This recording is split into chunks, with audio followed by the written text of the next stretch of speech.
Mrs. Dillon. My Lady and my Lords, I appear with Mr. Pennington-Benton on behalf of the appellant and my learned friend Mr. Atwell for the respondents.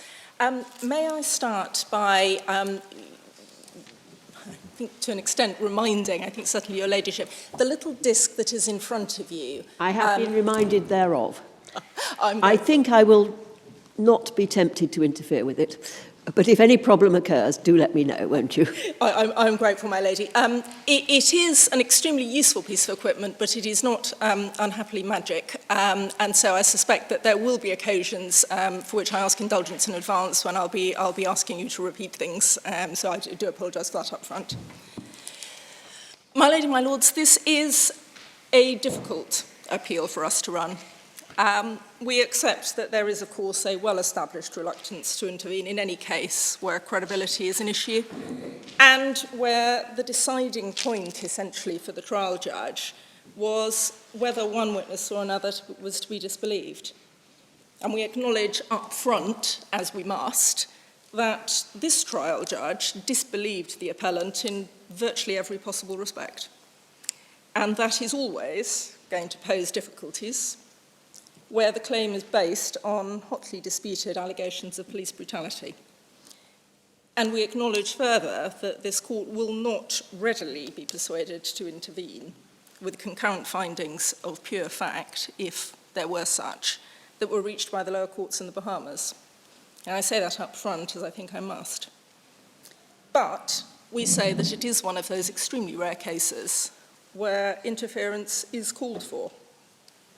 Firstly, the judge decided, we say, first on the question of the appellant's credibility and dismissed his claims on the basis that they were concocted, and then sought to back up his decision by referring to the other evidence, and in particular the expert evidence, to see if his disbelief should be set aside.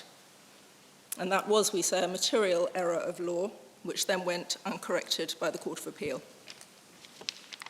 Secondly, that the trial judge failed properly to evaluate the expert evidence, which should have been at the heart of this case and of the assessment of the appellant's credibility.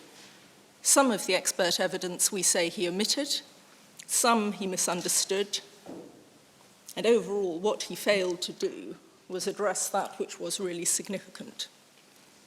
And thirdly, the trial judge relied on evidence as support for his disbelief of the appellant's case and the appellant's testimony, which was, we say, not capable of bearing that weight. And as a result, despite what we say was unshaken expert medical evidence, that the appellant had sustained injuries consistent, firstly, with blunt force trauma to the head and neck, and secondly, a hypoxic brain injury, in around the same time frame as his detention release, and for which there was no plausible explanation other than that which was proffered by the appellant, his claims for assault were dismissed. And this is an appeal, so up front, that is only being run insofar as it concerns the allegations of assault, not in respect of the allegations of failing to obtain medical treatment and malicious prosecution.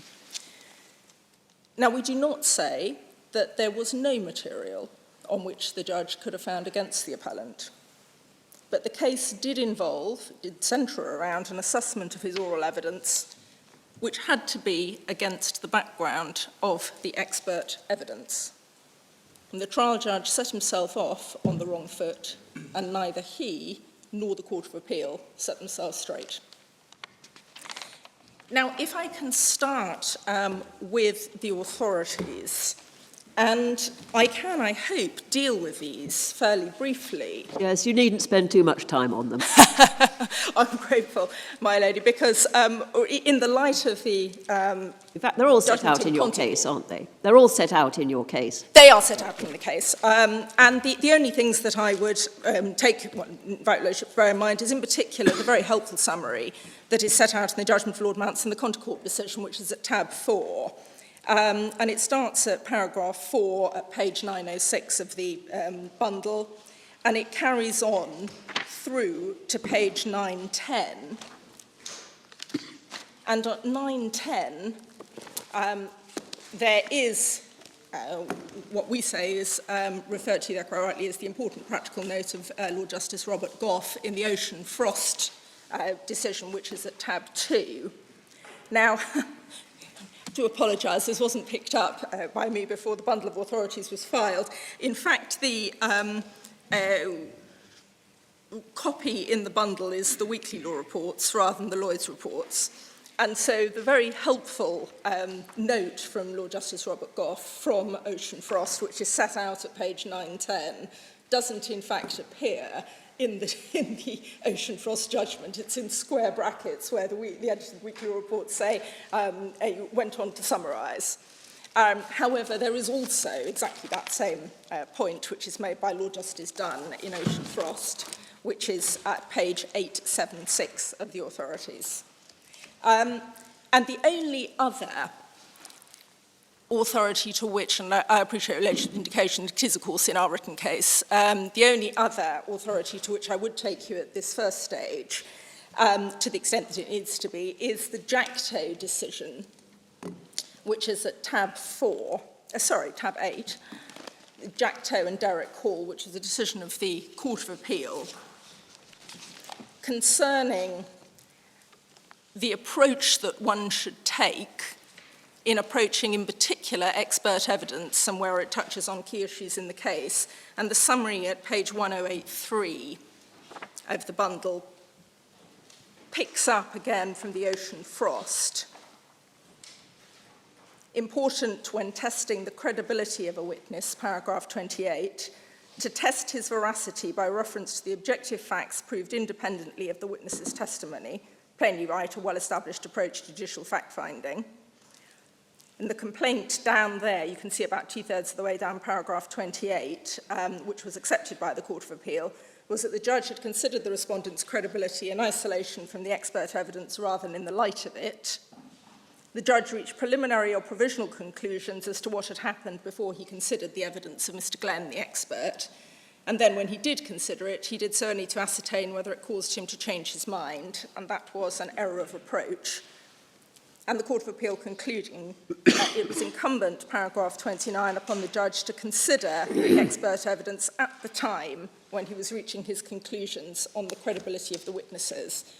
Now, in fact, we say here the trial judge went even further than the trial judge in the Jacto case, because it wasn't a question of the judge reaching preliminary or provisional conclusions before considering the expert evidence. He was reaching final conclusions and dismissing the case.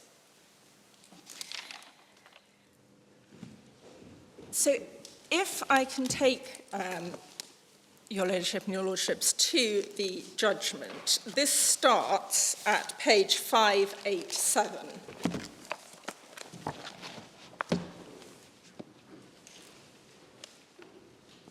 And it starts, as one would expect, with a summary of the evidence, which runs through to paragraph 30.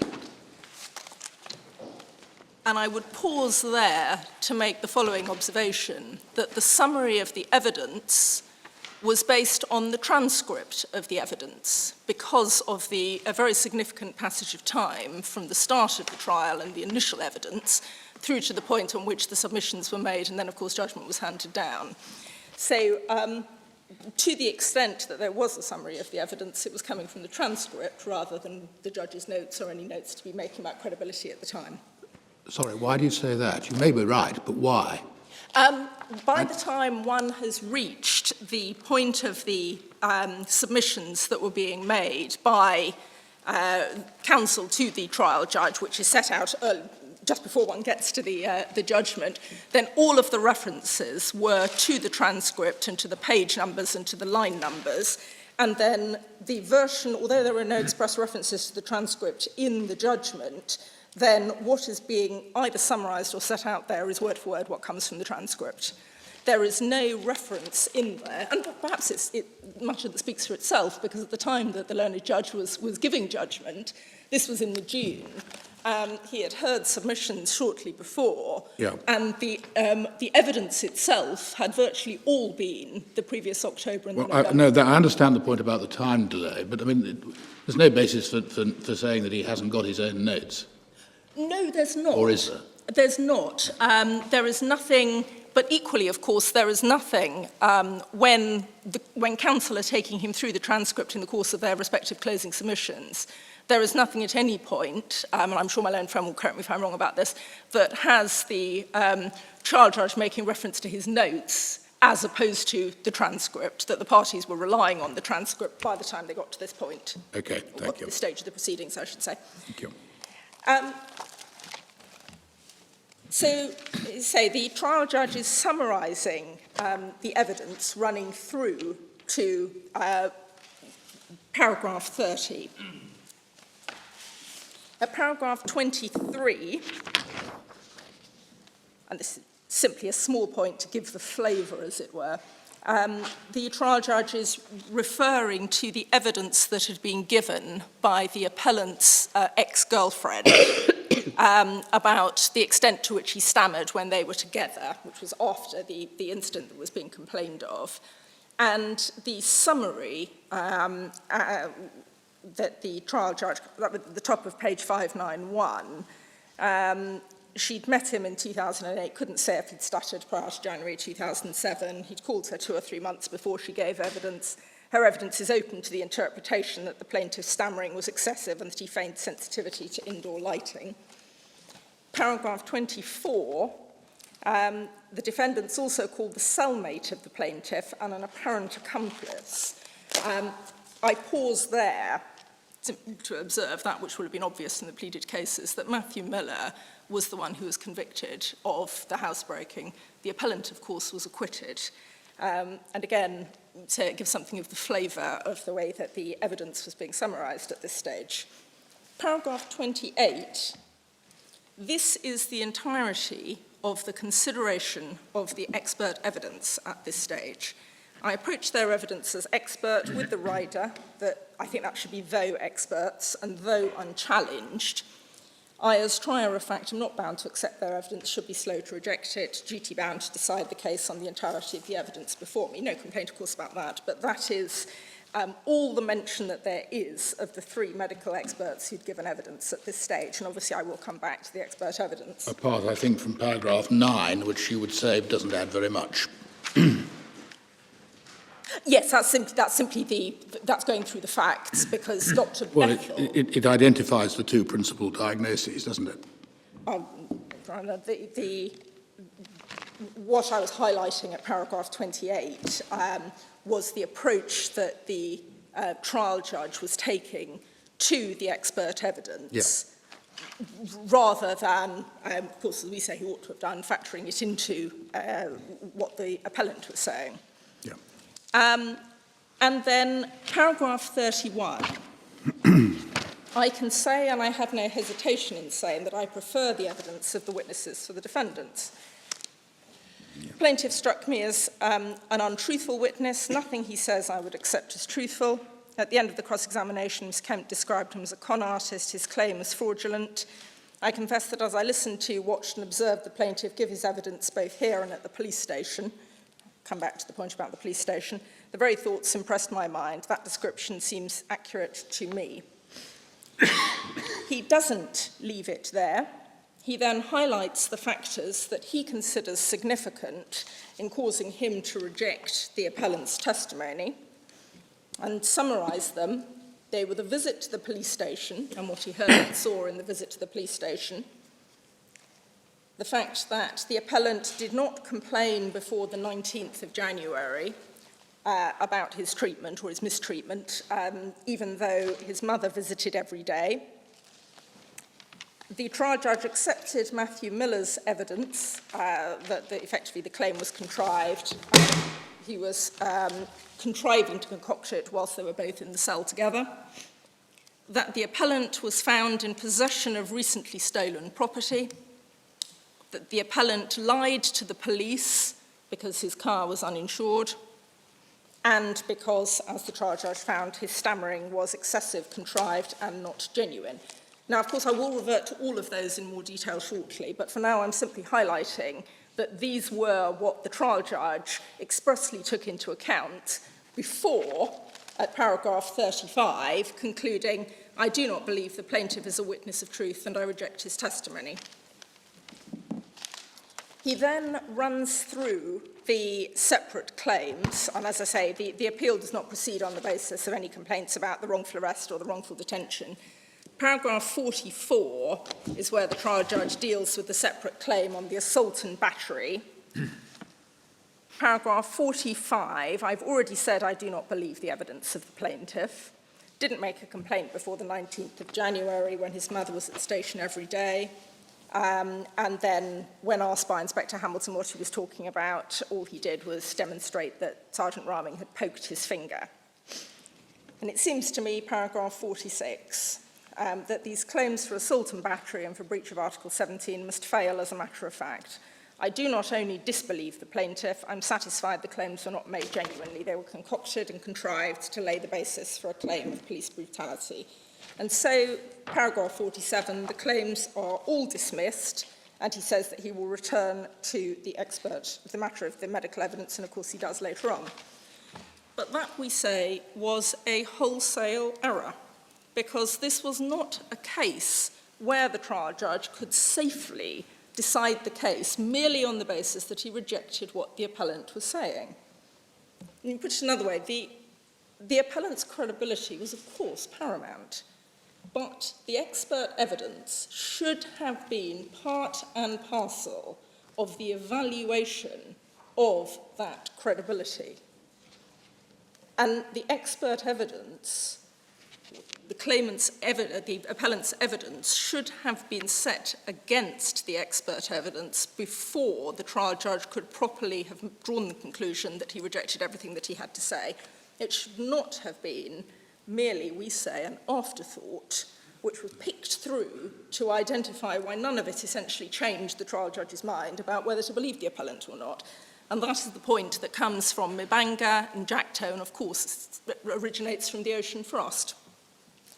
And the Court of Appeal failed to appreciate that there was this error of law, and in fact they say... Had this complaint, this particular complaint about sequence, been made specifically to the Court of Appeal? No, it wasn't, no.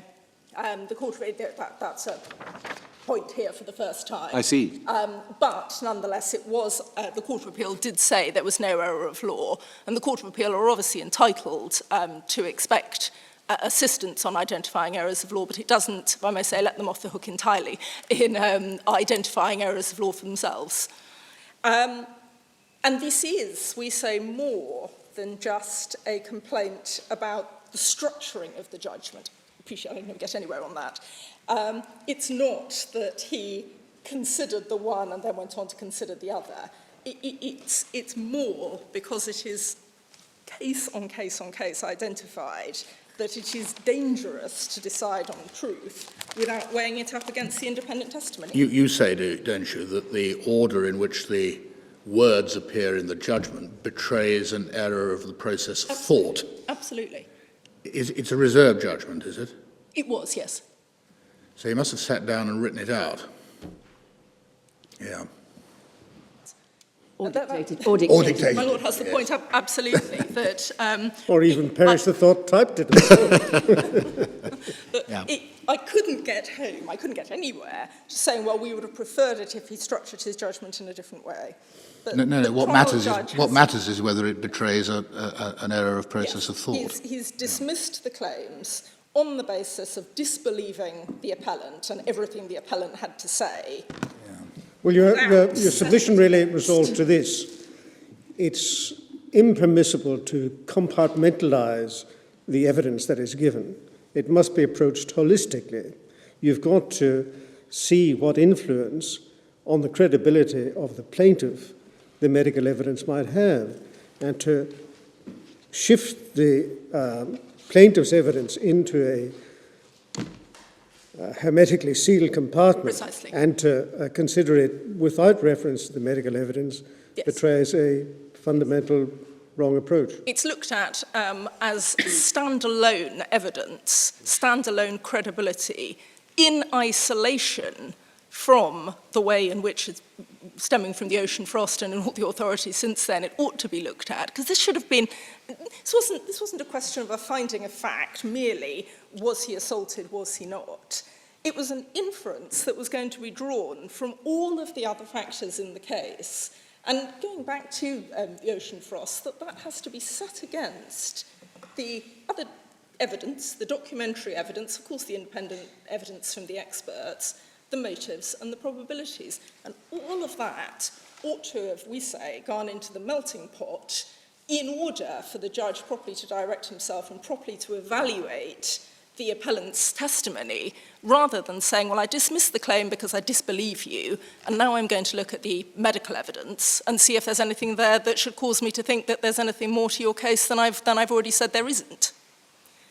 And the reason why we say that it was important in this case is because there was expert evidence which stood unshaken at the end of the evidence giving, that this appellant had sustained these injuries which were related to two different mechanisms of injury, both of which were consistent with his account.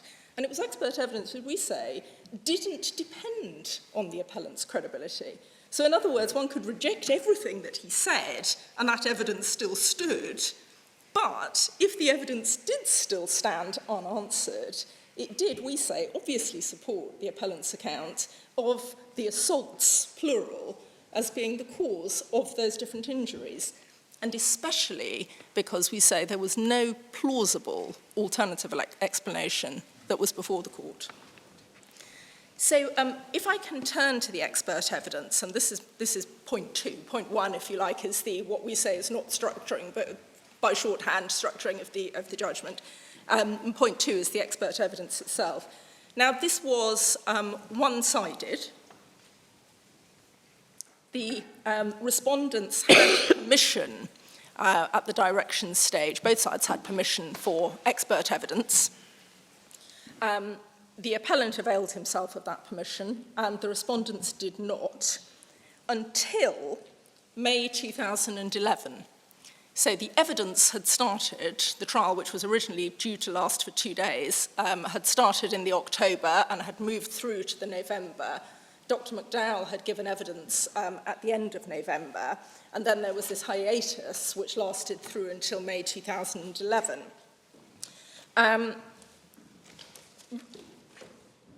Volume 1, at page 403,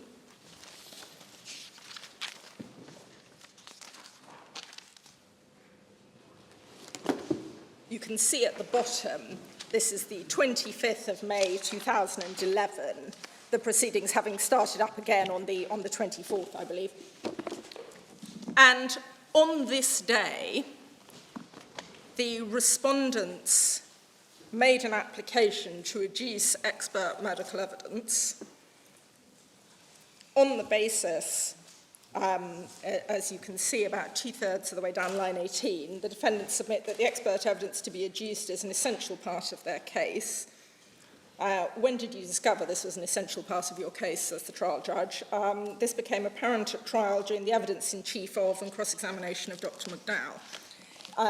That application doesn't seem to have gone anywhere. It's not expressly dismissed. It certainly wasn't allowed.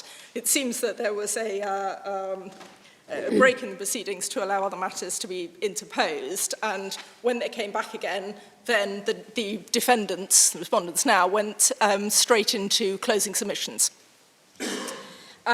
So the expert evidence that there was at trial was adduced on the appellant's side only. There were 3 doctors who gave evidence. There was Dr. Harris, who was not strictly, say, being put forward as an expert evidence. She was there more as a witness of fact, because she was a doctor who had treated the appellant in respect of injuries that had been sustained in what you will have seen referred to in various judgments as the container port incident. And she was also the doctor who had spoken to Inspector Hamilton, the police, on the 19th, or in fact a couple of days earlier, to find out whether the appellant could be given Topamax because he was complaining of a headache. So she was there really as part of the factual background. And of course this became extremely relevant because we've seen the way that the case was put by the respondents below and now, being said that the injuries sustained in the container port incident were in fact responsible for all of the injuries that the claimant was complaining of at the trial. The claimant was complaining of at the trial. So that was Dr. Harris. There was also Dr. Bethel, who was straddling the divide, if I can say, between a witness of fact and expert witness, because he had also seen the appellant prior to the instance that he was complaining of, and he saw the appellant on the day that he made the complaint to the Police Complaints Department on the 25th of January 2007. And it was on the basis of what Dr. Bethel saw on that day, and the complaint form is set out right at the back of the of Bundle 2.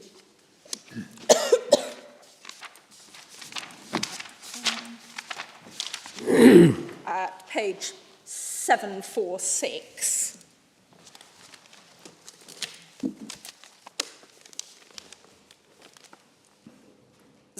That was what was effectively put before the complaints department in respect of what Dr. Bethel saw when he saw the appellant on the 25th of January, compared and contrasted, he said, with what he'd seen of the appellant previously. And thirdly, there was Dr. McDowell, who was the expert witness proper, as it were, to whom the appellant had been referred in the aftermath of that which Dr. Bethel had seen on the 25th. And he had prepared a medical report, which it would appear was in evidence before the trial judge, which is set out starting at page 748, flowing from an initial visit on February the 2nd of 2007 and covering the follow-up visits on the 23rd of February and the 9th of March.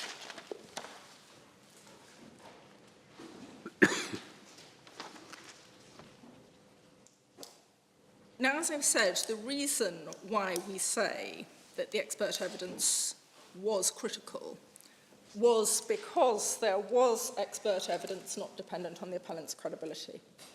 And those were essentially three things. It was the MRI scan, which was carried out at the request of Dr. McDowell, which identified a fracture of the odontoid bone at C2, one of the higher vertebrae in the neck, and which Dr. McDowell said, and on which he was unshaken, was a new fracture or a refracture which had happened some 2 to 4 weeks earlier. Now, recall that Dr. McDowell had seen the appellant on the 2nd of February, and the assaults of which the appellant was complaining had been some point between the 17th and the 19th of January. So by earlier, he means earlier than the first consultation, not earlier than the MRI scan. It would appear, my lord, that he is talking about, and there is a reference, I'll have to pin that down in a second, there is a reference when he's being cross-examined to it being before you saw him. I see. And he said that he saw him on the 2nd of February. Well, quite. Yeah. Now, we know, don't we, that he'd had a fractured odontoid at the time of the crane port. Well, there was nothing... But... There was pain at C2, but there was no fracture at C2. Well, we're not so sure about that. I think you'll find that there's a reference, isn't there, in Dr. Bethel's evidence to a fracture of the dens, which is the same thing. But Mr. McDowell says, does he not, that there is inflammation associated with the what he can see on the MRI scan, which suggests a recent refracture. Precisely. That was how he dated it, my lord. That was because he was seeing, and I wouldn't be dealing with that, I'm simply highlighting the three things that we say were the expert evidence that stood aside from the appellant's credibility. Because one could disbelieve everything he said, but we'd say you can't disbelieve the MRI unless there is something compelling to set against that MRI, or indeed from the doctor's analysis of the MRI. And the references in the bundle to the MRI and to the timing are at page 195 and 208.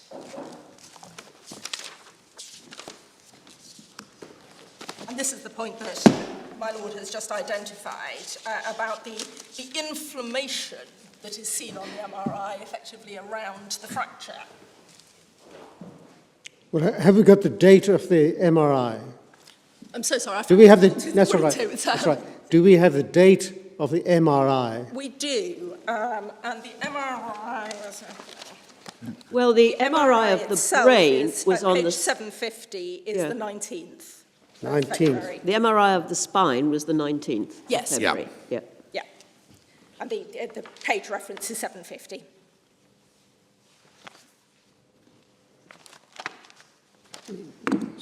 So I will probably sit down. I will find the reference to him saying that it was prior to him having seen the appellant rather than seeing the MRI. So that was point one, if you like. That was the MRI with the evidence of the new or the recent refracture. Yeah, that's it. Thanks. Secondly, there was the EEG. Yeah. And the EEG showed, as it says at page 194, changes, this is at the top page, line 4 and 5, so changes within the left temporal region in keeping with a small area of gliosis. Explain that when we move on. What is it? The EEG showed an epileptic form in keeping with seizures. Gliosis is a natural process of the brain healing, gliosis cells being the natural process of the brain. That was it for the EEG. The rest of the neurofunction was normal. And the same point being made by him that over at the top of page 195, in keeping with the hypoxic injury to the brain, the pattern of both these separately to have occurred within the previous 2 to 4 weeks. So the EEG, again, something that we say stands alone from the claimant's, from the appellant's credibility. And thirdly, Mr. McDowell identified when he saw the appellant on the 2nd of February, and indeed carrying on from that he was suffering from myoclonic jerks. And that's in his medical report, and he's asked about the myoclonic jerks in context also of the other complaints or the other things that he was noticing with the appellant. And this is at page 192.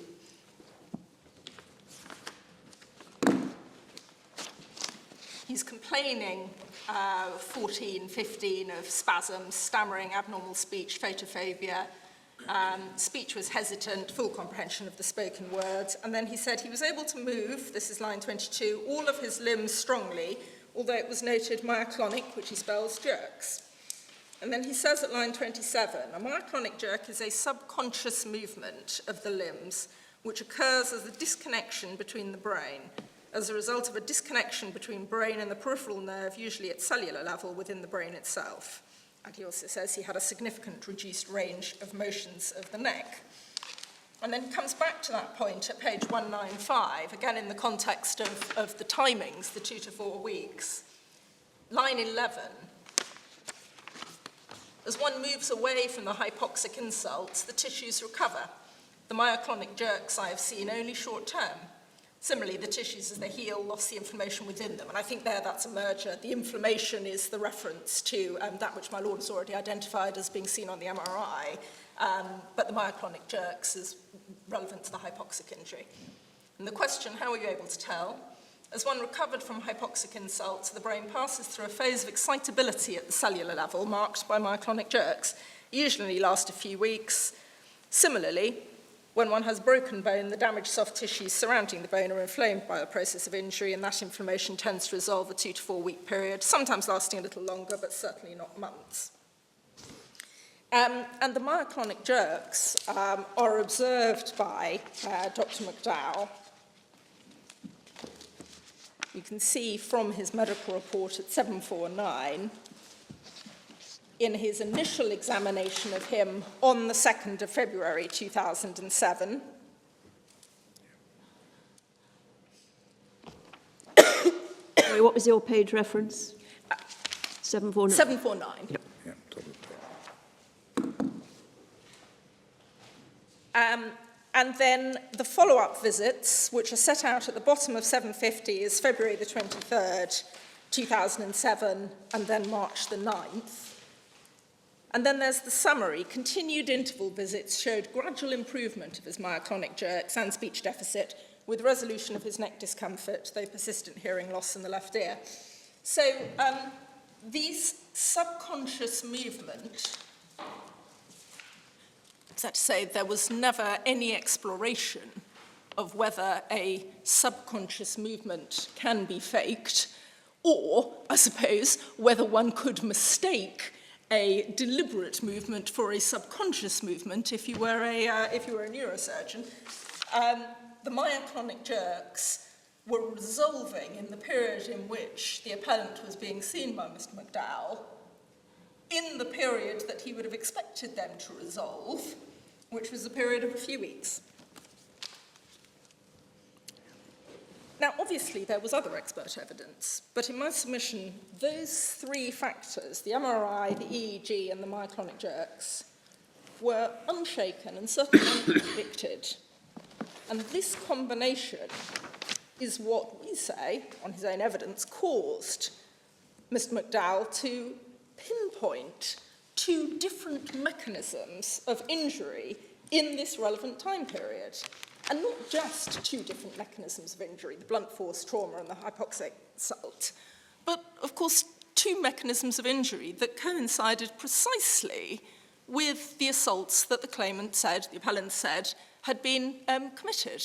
Blunt force trauma, he said that he was punched twice in the head and just below his neck by Sergeant Raming on the 17th of January. Hypoxic insult, he says he had at first 1 and then a variety of plastic bags put over his head whilst he was at the police station. And with respect... When had he first said that, and to whom? Sorry? The plastic bags. When had he first said that, and to whom? When had he first reported it? Or complained about it?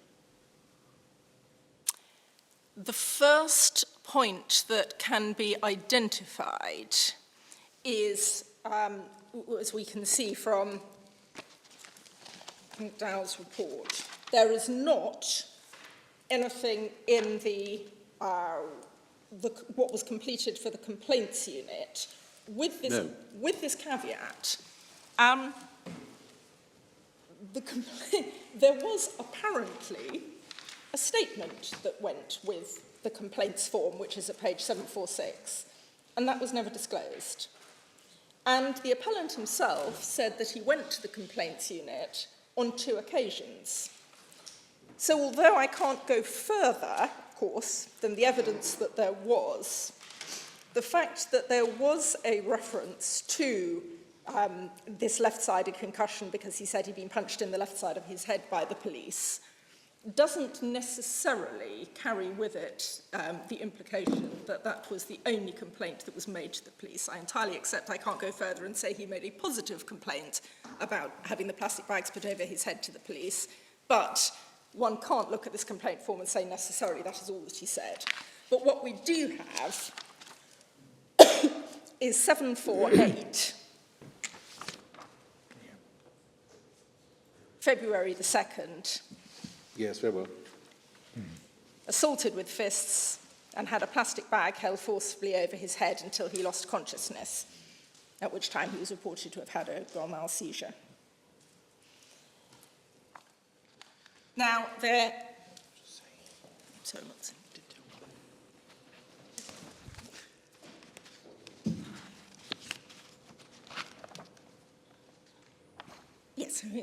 And those three standalone points of expert evidence, the trial judge simply didn't deal with. And those were critical to a proper evaluation of what it was that the appellant was saying, or the credibility to be attached to what the claimant was saying. And you can't get round, in my submission, those three things, the MRI, the EEG, the myoclonic jerks, by simply saying, well, I disbelieve the claimant. That totally offends the practice note that was given in Ocean Frost about how you should be approaching somebody's veracity. Because although we would like to think we're marvellous at spotting liars, then that is not necessarily the case. Hence why you have to do this analysis, we say, by reference to the surrounding documentation, the surrounding evidence, in particular the expert evidence, if you have no reason to disbelieve it, and of course motives and probabilities. So if one takes these three factors of the expert evidence as part of the background material that was available, firstly, it's no longer just a case about who the judge believes. And secondly, we say, it does make it more likely that the appellant was being credible on the things that turned on his credibility, which were the clinical findings, the thing that he was complaining of to the doctors, and the things that they were reporting him complaining of. Take the MRI. There's this fracture of the odontoid bone, which is new or freshly rebroken, on page 208. And so it cannot be, contrary to what the trial judge and equally importantly, the Court of Appeal concluded, it cannot be related to the container port incident. There might, conceivably, have been a fracture of the odontoid bone back in the container port incident. In fact, at page 725,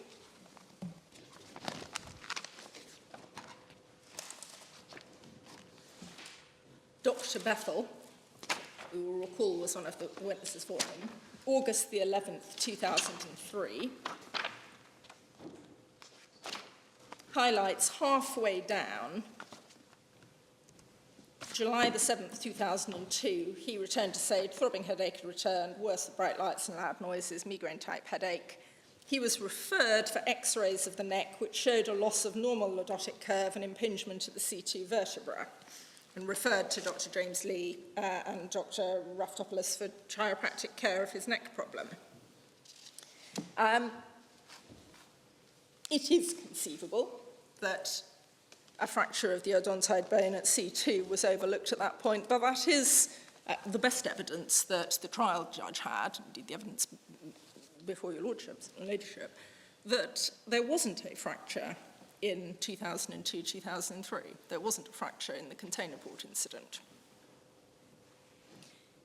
And that's all the more so because there was no complaint of neck pain made to Dr. Harris, who saw the appellant in 2005 and 2006, and that's confirmed at page 86.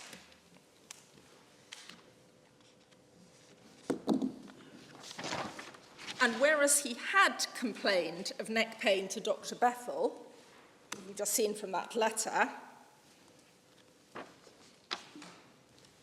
at 731 and 732,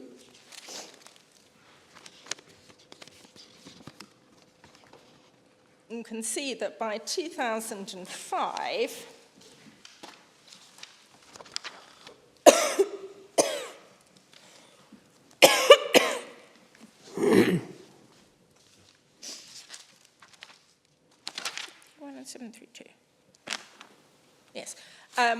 yes, by the time he saw Dr. Harris, there was no complaint being made of neck pain at all. So he had complained of neck pain to Dr. Bethel, but that had resolved by March 2003, which is confirmed in the record at page 158.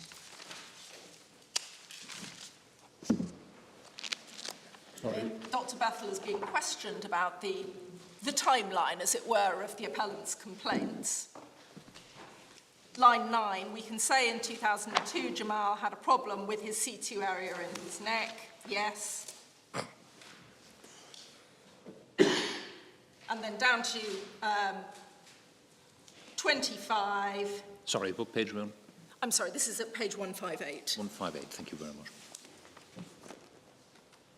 And Dr. Bethel, in this report, and this is the 2003 report, Jamal reported line 21, 22, 23, dizziness had returned while on a crane. Answer, yes, that is what he reported. Question, and he said he no longer had the back pains or the neck pains, and he discontinued the chiropractic care. So, yes, there certainly was a complaint of pain at the C2 level in 2002, which had gone by March 2003 and was not being complained of in 2005 and 2006. So, it is plausible. We don't have the x-rays, and the experts who were at the trial didn't have the x-rays. It is plausible that there was a fracture of C2 which had been overlooked in 2002. But that doesn't get round, of course, the fact with the timings, that what was seen on the MRI in 2007 was either new or freshly rebroken. Yeah, well, you don't need to say whether there was one in 2002 or 3, in fact, do you, on your case? Dr. Bethel clearly thought that there was 724. He said he needs an MRI to evaluate the possibility of the basal skull fracture, which, of course, is what we're talking about. Yeah. But it doesn't matter if you're right about if Mr. McDowell's right about the information associated with it. Yeah. Now, one has to weigh this against the probabilities. So we have someone who is being seen on the 2nd of February, who is 2007, who is complaining of severe neck pain, which is then subject to an MRI, which shows that there's a break with the inflammation. And what, in my submission, one can say with some certainty is that that was not self-inflicted. And if it was not self-inflicted, then what was seen on the MRI cannot have been related to the evidence that Matthew Miller gave about what he saw in the cell with the appellant. Now, why do I say that one can say with some certainty that it can have been self-inflicted? Because, of course, it was more force than others, but it was, at least on occasions, being said outright by the respondents at trial that that which Matthew Miller had seen was the cause of the injuries. Well, Dr. Bethel was asked about self-infliction of injuries.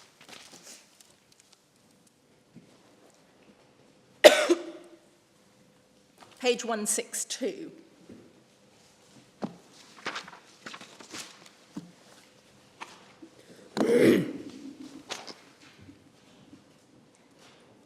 Dr. Bethel is identifying at line 20 that he was now, and that now was the 25th of January after the appellant has been been released rather. He was now presenting with a whole new cluster of symptoms. If he was faking them, he'd have had to have taken some time on the internet reading about brain injury. I don't think he did that at all. When you say faked, you can't say how or who. I don't know how or who. So these injuries could well have been self-inflicted. That doesn't come before you. The answer, well, you know, if you're asking me, it would be hard to imagine that someone would be able to inflict injury to the posterior temporal lobe. If someone threw their head to the wall, it would be either from the front or back, but not impossible. Not impossible, but it's highly unusual or unlikely, says Dr. Bethel, and nothing daunted. Not unlikely, not impossible. Yes. So, is this the brain injury or the fracture? I'm sorry? Is this the brain injury or the fracture? Well... It's the brain injury, isn't it? It's the posterior temporal lobe. Temporal lobe. I'm sorry, I hear noise, then it takes me a while to tune in which direction it's coming from. Yeah. At the foot of page 162, there's a reference to injury to the posterior temporal lobe. Yes, that there is, and I can't shy away from it, there is some uncertainty, perhaps. Dr. Bethel is a general practitioner. He specialises in anti-aging. He's not a neurosurgeon, not a neurologist. And he was, because he was there as a doctor, being asked to express opinions on that, which perhaps in this country would be rather more loath to put him forward as an expert in that area.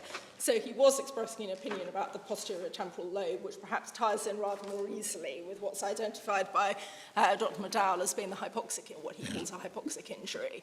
But the reason why I highlight it is because it's being put in terms about the self-infliction, and Dr. Bethel is addressing essentially whether you can sustain injuries by throwing your head around and throwing it against the wall.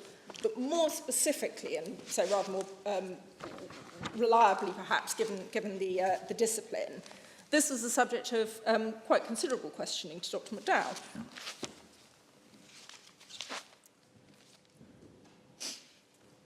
Page 211. Line 9. So therefore, the fracture of the neck would have resulted from what? Answer, blunt force trauma. Would that exclude the condition, the whiplash? Not sure quite what was meant by that. Answer, yes, whiplash can result in odontoid fractures. If a person feels they want to bang their head against a hard surface, would that result possibly in an odontoid injury? Answer, unlikely more than likely. It would give rise to frontal fracture. Would it depend on how they hit the head from the side? It's almost impossible to self-inflict an injury from the side-to-side injury because the shoulders get in the way. The most common is usually hand application to skull. Pause there to say, of course, that's exactly what the appellant said had happened. Rather, and usually it's associated with contusions to the front of the brain because as you throw your head forward, the brain is catching up with the skull and vice versa, and when you go backwards, it would be extremely unusual, given the extent of the muscles, to be able to break an odontoid. If a person hits his head on the bench, if he falls off a roof, yes. If I trip and fall, I'm more likely not to. The human body absorbs energy from the outside in. The bone break to absorb energy, so it's much more common to have superficial wounds than to have deeper wounds in that sort of pattern. But you did find the inflammation around. Answer, that is correct. Court says around the fracture of the neck. And he also addresses the question of the self-infliction of a hypoxic injury at 214, and goes on from the hypoxic injury, goes back rather, to the fracture right at the bottom of page 214, at line 29. In answer to the second part, whether or not the fractures are self-inflicted, it is, in my opinion, a condition like that, but certainly I can't think of a mechanism where he could be able to do it to himself without trashing his car. So the case has been entirely squarely put to McDowell that you can sustain this fracture that he's identified on the MRI by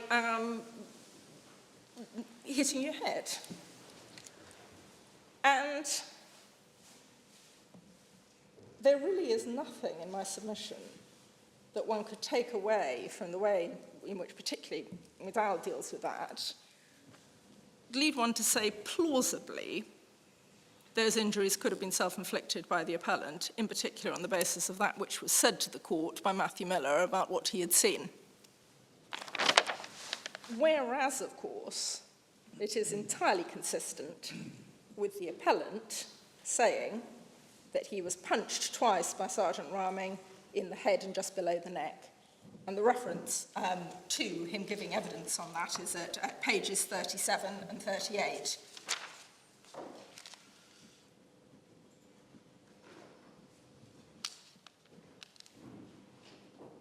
Hit me again in my head on my left side. He punched me again, basically right under my neck area, a second time. And following that, this all having happened when he was at Carrawell Beach on the 17th of January,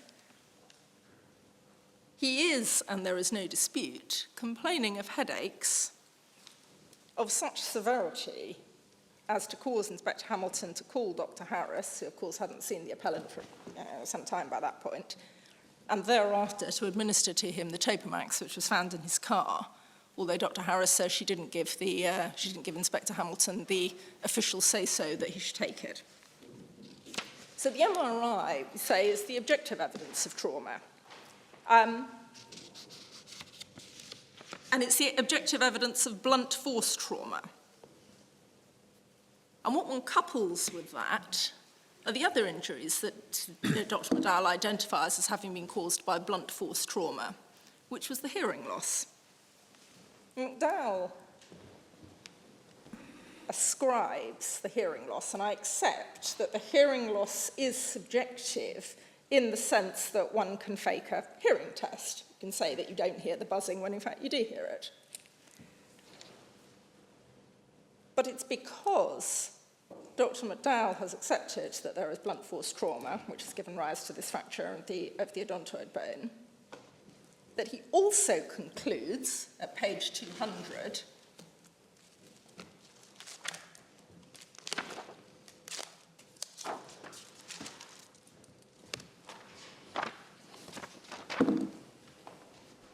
that what the appellant had suffered was a fracture or a break in the petrous bone on the left side. Petrous bone, of course, is here. It's a bone that contains the middle ear, and through it, the 8th cranial nerve passed to supply hearing. A fracture in this region will frequently injure the nerve and give rise to a hearing deficit of the sensorial type of pattern, such as Jamal demonstrated. Now, I entirely accept that there was no X-ray, there was no CT scan, there was no MRI that positively identified that there was a fracture to the petrous bone. But what Dr. McDowell was doing was identifying in my submission that there was evidence of blunt force trauma. There was evidence that he had suffered hearing loss. It was only mild, it was only on one side, and that was consistent with there having been damage to the petrous bone, which of course was consistent with what the appellant said Sergeant Raming had done to him at Caravel Beach. He had punched him twice on the left side of his head and just below the neck. Now, it's not, of course, necessarily that if we're right, Dr. McDowell was right about one, then he must be about the other.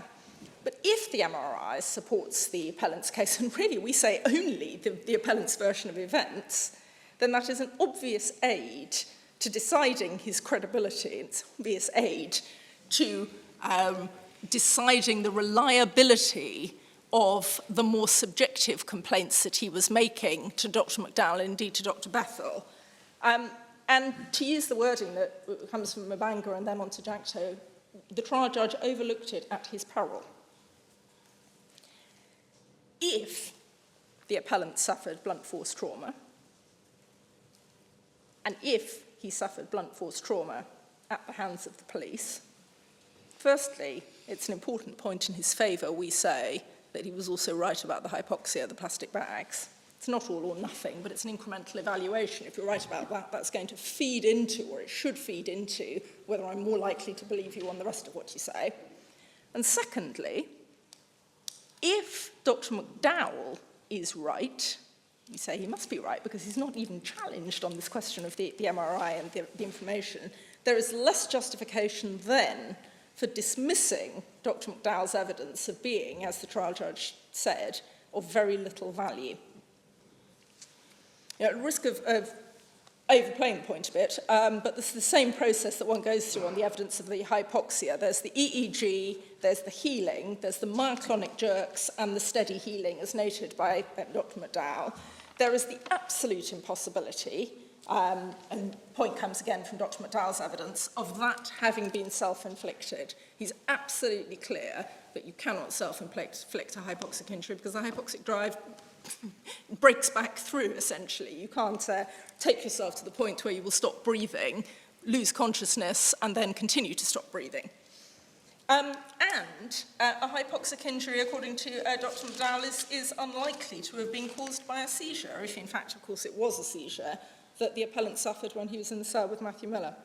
So if one takes all of that as background, it becomes, we say, the prism, effectively, through which one has to view his subjective reports It's not just the clinical findings based on what he said and did. And so it's not susceptible, we say, to being completely dismissed on the basis that the appellant is not a man of truth and can't be believed. And instead, what the trial judge did was he dismissed the appellant's evidence, even where it was supported by the expert evidence, and even where the probabilities, we say, were that his account of what had happened to him, supported as it was by the expert evidence, was the most likely. Because there was no other plausible version of events put forward once one had disregarded the relevance or the possible relevance of that which Matthew Miller said that he had seen as being responsible for the injuries that were then observed by Dr. McDowell. In fact, what the trial judge and the Court of Appeal took into account in considering the expert evidence, firstly, that no complaint was made to the police about the plastic bag being put over his head, and that's the point that my lord has already identified, that there was one police form. There was no statement disclosed. He said that he gave two. He said the police complaints department on 2 occasions. The furthest that one could say is there was one document stemming out of one visit, not apparently signed by the appellant. And to an extent, perhaps, it may not be surprising, once one takes into account what it is that Dr. Bethel was saying about the appellant's presentation to him on the 25th of January, which was essentially someone that could barely string 2 words together and was giving a version of events largely through his mother, such that he ended up grading him 19 out of 30 on the mini mental state evaluation. The second point that was given heavy emphasis by the trial judge, indeed by the Court of Appeal, was that every complaint that the appellant was making in 2007 was the same as in 2002. And unhappily, that is simply wrong. And we've identified in the written case the complaints that were made in 2007 that were different, inasmuch as they are not reported in 2002, or indeed later on. Can you just give us, without actually going to it, the references to the trial judge and the Court of Appeal saying there is complete equivalence here?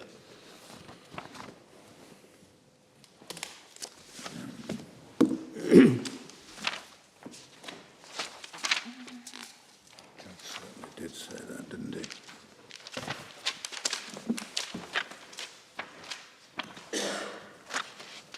Yes.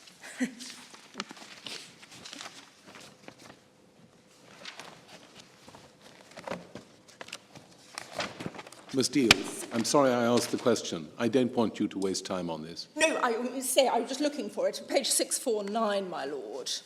That's the trial judge, is it? Throughout, this is the Court of Appeal. Court of Appeal. Throughout the trial, it was respondent's assertion that the injuries and symptoms exhibited and complained of by the appellant were the same injuries which he complained of as a result of his 2002 industrial accident.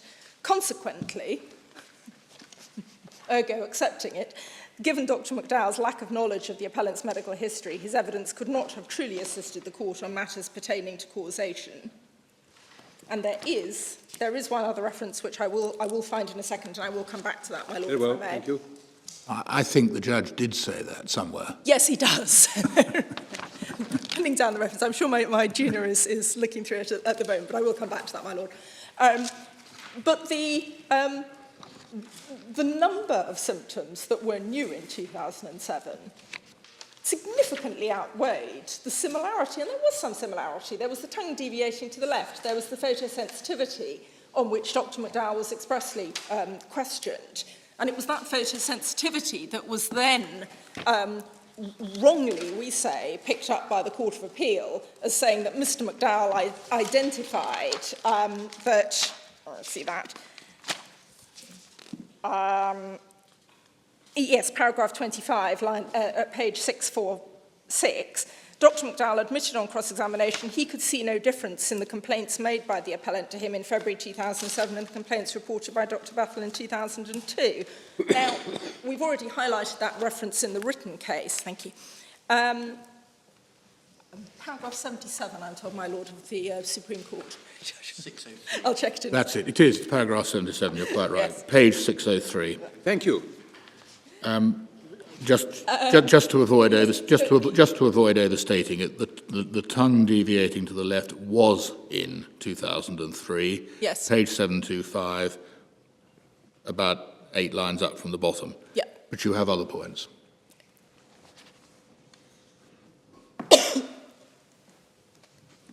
So we do accept, of course, there was this similarity and there was this identity of the photosensitivity being referred to, but that's the point that the Court of Appeal said Dr. McDowell accepted that the problems were the same, but in fact it was only the photosensitivity that Dr. McDowell was being questioned on when he was being asked, can you see any difference between a complaint of photosensitivity in 2002-2003 and the complaint that was made to you in 2007?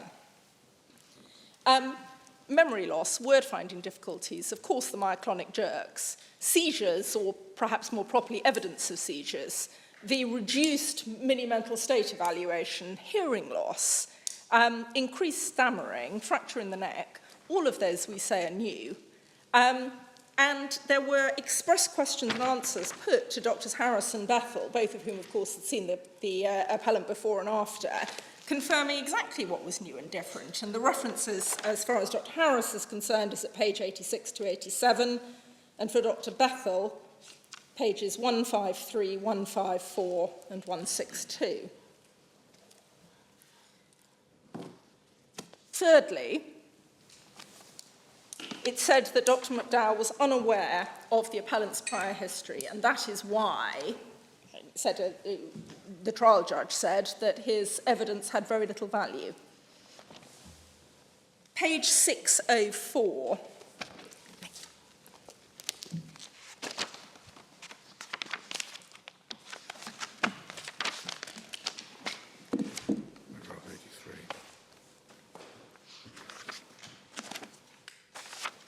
Paragraph 83. In the light of the fact that Dr. McDowell was unaware of the plaintiff's previous medical history and reports and did not have sight of them before he rendered his opinion, the defendant argued his opinion is suspect at best, should be ignored, having regard to what we know, and I think there's merit in that. And he says at the bottom, an opinion rendered that ignores a very relevant and material factor can be of very little value in my judgment. One would pause there to say slightly facetiously, that is precisely, of course, our complaint about the trial judge's analysis of the evidence. But that is wrong, because Dr. McDowell did know. Page 201. On being referred, right at the bottom of the page, line 30. I'm sorry, page? Page 201. 201. Did you receive his medical history? Answer, I did.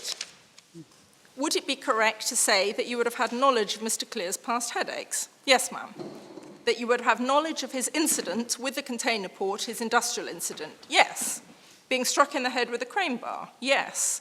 That he had sensitivity to light and blurred vision? Yes. He was aware of the factors that were then being put to him as being precisely the same, and he'd been aware of them before he prepared his report. He is then shown the report of Dr. Bethel relating to the container port incident, dated the 11th of August 2003, and that's at line 18, medical summary. Have you ever seen that report? And he says no. And it's read to him. And he says at the top, that's what it says, yes. And you had indicated that when Jamal Cleare came to see you on the 2nd of February 2007, he complained of headaches. Correct, that's correct. Memory loss, spasm, photophobia, yes. Could you explain to the court if there is a difference between what you would have seen in February 2007 and that of the report of Kevin Bethel, where he said there was sensitivity to light? As far as I know, no. So he sees the report of Dr. Bethel, it was a report, it was really a letter, in the course of giving evidence, and it changes nothing. There's no suggestion after he's seen that he needs to go back and reconsider what he'd said in the report, or that he needs to go back and reconsider the conclusions that he'd drawn about the mechanisms of injury or the symptoms that were being complained of. There is nothing that one can properly draw from this passage of the evidence of hours evidence in total, from which one could properly draw the inference that he was unaware of the relevant parts of the appellant's prior history, or that to the extent that there were what was being said by the respondents to be relevant parts of the appellant's history, that once they were brought to his attention, that it altered his diagnosis or his considerations 1 iota. So my submission, that simply falls away. The other point that is then referred to, of course, is the clinical findings and the suggestion of the faking. Not all, we've been through that, because, of course, some of the clinical findings were objective. And neither Dr. Bethel or Dr. McDowell, despite obviously lots of opportunity, thought that the appellant was faking. And Dr. Bethel identified this really in my submission quite eloquently, because what he had seen when he had seen the appellant on the 25th of January, this curious combination of him being barely able to string words together and the very enhanced stammering and so on and so forth. Page 162, line 20, he was now presenting with a whole new cluster of symptoms. If he was faking them, he would have had to have taken some time on the internet and reading about brain injury, and I just don't think he did that at all. And it goes too far in my submission to say, well, because Dr. Bethel, to a lesser extent, I will accept that one could, of course, fake clinical findings, leaving aside the myoclonic jerks, but of course you can say you're sensitive to light when you're not, and of course you can pretend to have difficulties word finding. And say, well, even Dr. Bethel expressed some concerns about his credibility. Because he didn't. Dr. Bethel's, in terms, being asked about this point, says, I don't think he did that. So unfortunately, we say that this was overall an irredeemably flawed approach to the expert evidence, both in terms of how it was factored into the judge's approach to the appellant's credibility and, of course, the evidence he gave, and in respect of the basis on which the trial judge chose to reject the expert evidence as being of any value to his considerations. Is it of any significance that on the complaints unit report that we've got at 746, the doctor said very unlikely to be able to fake? Well, why would he add that, Ms. Deal? That's not something on which I think I can do anything more than speculate, my lord. No, it was, there were various points that were made about it, that this was unprompted, or that he was saying that because he did have some concerns about how severe the symptoms were. And that is quite proper. He did say that he had some concerns about how severe the symptoms were. But then, of course, one can't take him saying, very unlikely to be fake, or whatever basis he was at, in isolation, without then following up him being asked about faking and him saying, I don't think he did. So I entirely agree. It's something of a double-edged sword. One might think we would say, oh, isn't this marvellous? Right from the beginning, the doctor was saying very unlikely to be faked. I accept that there is something slightly curious about identifying very unlikely to be faked. But when you couple that with him saying, I don't think he did, then in my submission it does have rather. Well. If you read it with a suspicious, mind, 725, which is Dr. Bethel's 2003 report, Yes. might be thought to suggest exaggeration of symptoms.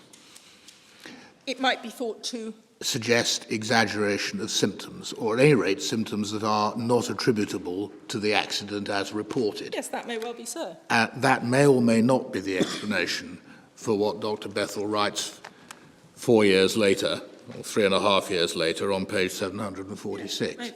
Your point is that applying his mind even suspiciously, Yes. he dismisses faking. And Yep. some over-egging of the pudding is, I wouldn't say perhaps more common than not in personal injury actions, but it's certainly not uncommon. No. But what it doesn't do, or what it shouldn't do in my submission, is lead the entirety of the evidence that that person is giving to be disregarded, particularly where it's supported by the objective findings such as the MRI. Okay. Is Dr. McDowell an experienced court expert witness? We know he's a neurosurgeon. I don't think there's anything about his status as an expert. Well, he's obviously an expert, but status as an expert witness in the technical sense, yes. I merely ask that because it's the sort of question that regular expert witnesses regularly address without being asked to, in a way.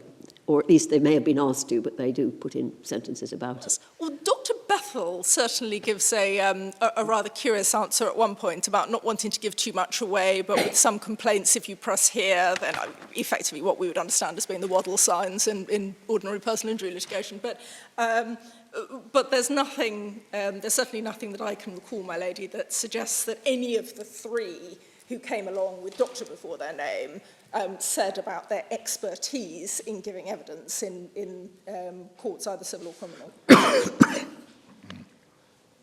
So finally, the third point, moving away from the expert evidence, is the evidence on which the judge did place reliance in support of his rejection of everything that the appellant said, and which we say simply didn't support such conclusion, because, of course, the trial judge, he's afforded so much weight, properly so much weight, because he has the opportunity of seeing the witnesses, but only, we say, if that opportunity is used properly. And the first thing, and these were the factors that I identified very, very briefly at the beginning, the first thing was the visit to the police station.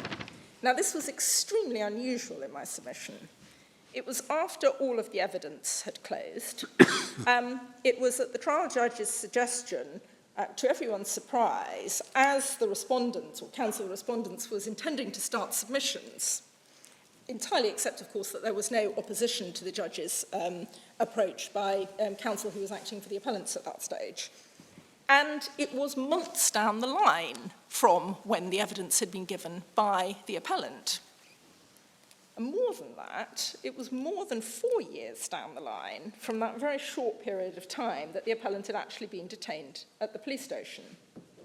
And the evidence that was given, evidence, I use that word lightly, what came out at the police station was, of course, unsworn, and it was partly then put into the record by the appellant then having to give evidence when they returned to court. But it was a very unusual, in my submission, way of going about exploring with the appellant that which he remembered of the layout of the police station. And it really couldn't bear the weight that the trial judge placed on it about the fact that apparently the appellant pointed out a room as being the scene of where the plastic bags were put on his head, which apparently was not, in fact, Inspector Hamilton's office. Now, that is especially because his evidence, when this point first arose, page 43,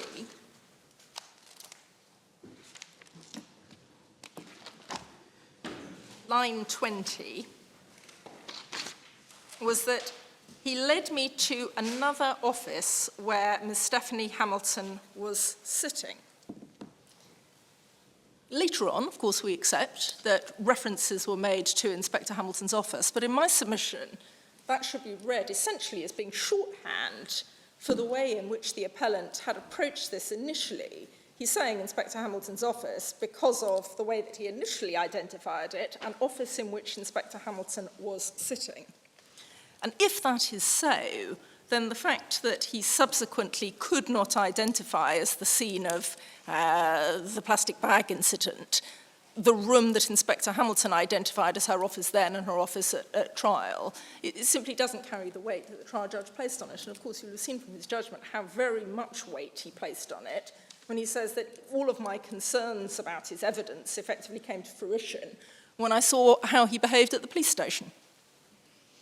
The second point, and I'll deal with this very briefly, is that he didn't complain to his mother before the 19th of January, although she visited every day. Now, this is a very, very small point. The appellant said that he saw her once before he told her about the assault, page 116 and again on page 111. That is consistent with the custody record, page 737. She attended the police station to bring him food. Doesn't say that she saw him. Page 741.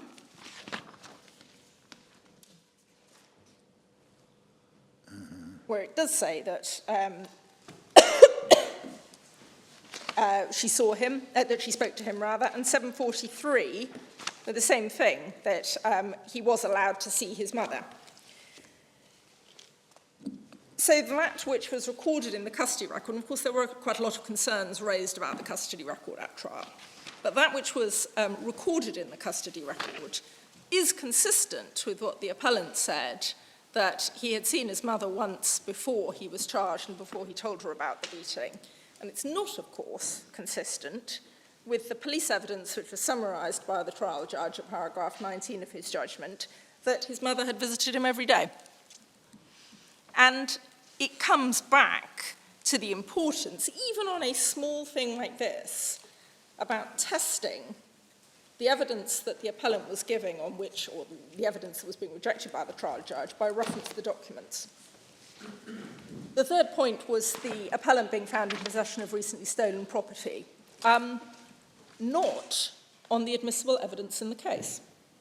He wasn't convicted of anything, he wasn't convicted of handling, he wasn't convicted of housebreaking, and there was no evidence that the property that was found was stolen. There were allegations, of course, but questions aren't the same as evidence. And in my submission, it was improper, really improper, to treat recently stolen property as fact and hold it against the credibility of the appellant, especially because where the trial judge is referring to it, he is referring to it to balance out the criticism that had been made by appellant's counsel of Matthew Miller. Now that's 593.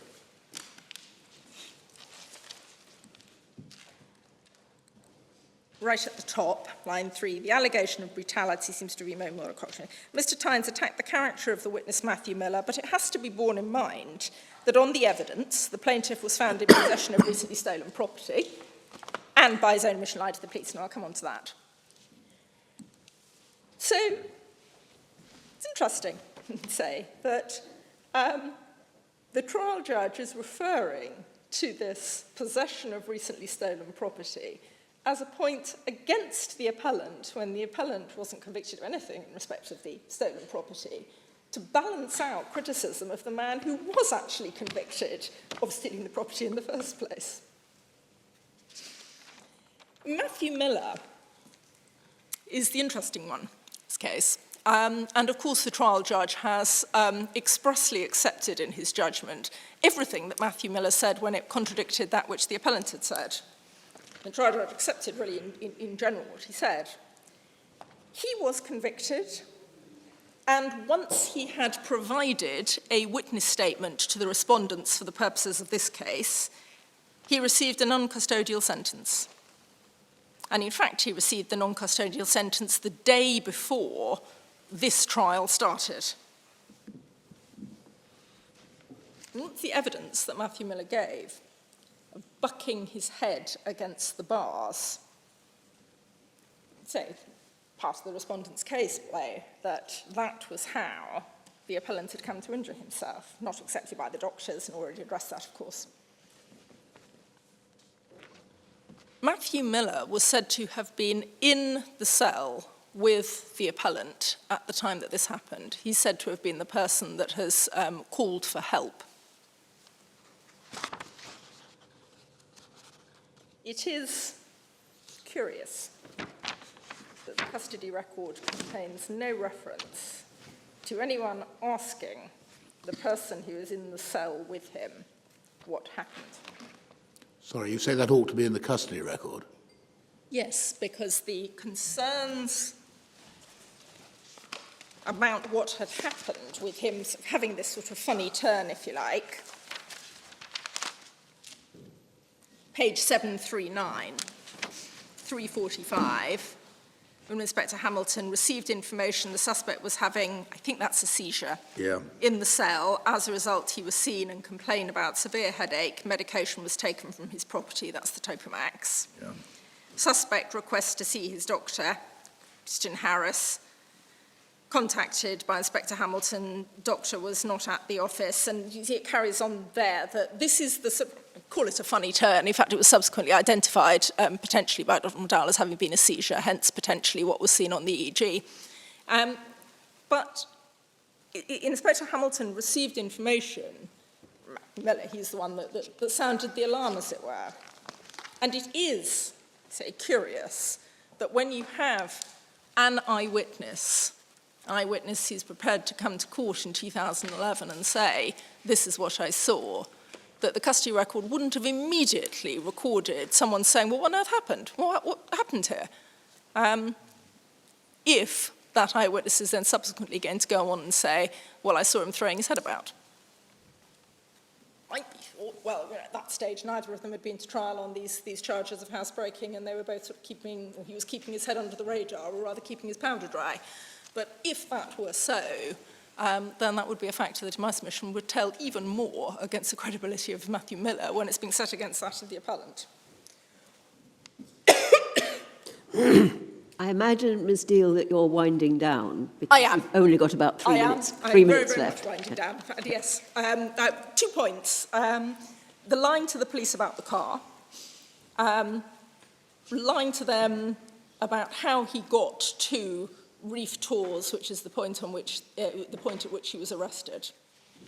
And that's relied on by the trial judge. And that's on the basis of his own admission at page 63 of the record, that he had lied to the police, that he had been dropped off at Reef Tours because, in fact, his own vehicle was unlicensed and uninsured. So effectively, the trial judge is relying on the appellant telling the truth about why he told the police that he'd been dropped off as a reason for disbelieving him. I think perhaps that needs to be said to be rejected as being a proper factor to be taken into account in rejecting the appellant's testimony. And finally, the stammering being contrived.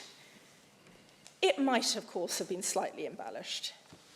We don't know. The record doesn't identify that. But in my submission, that really was a medical question, and it wasn't put to any of the doctors. 2 of the doctors, Dr. Harris and Dr. Bethel, were actually interposed with the appellant's evidence. So his evidence was rather disjointed, because then doctors came along, they gave their evidence, and then he came back again. So there would have been, in my submission, every opportunity, if there was a genuine point of concern, for either Dr. Harris or Dr. Bethel to have been asked about what they had the opportunity of seeing the appellant, or the way in which the appellant gave his evidence.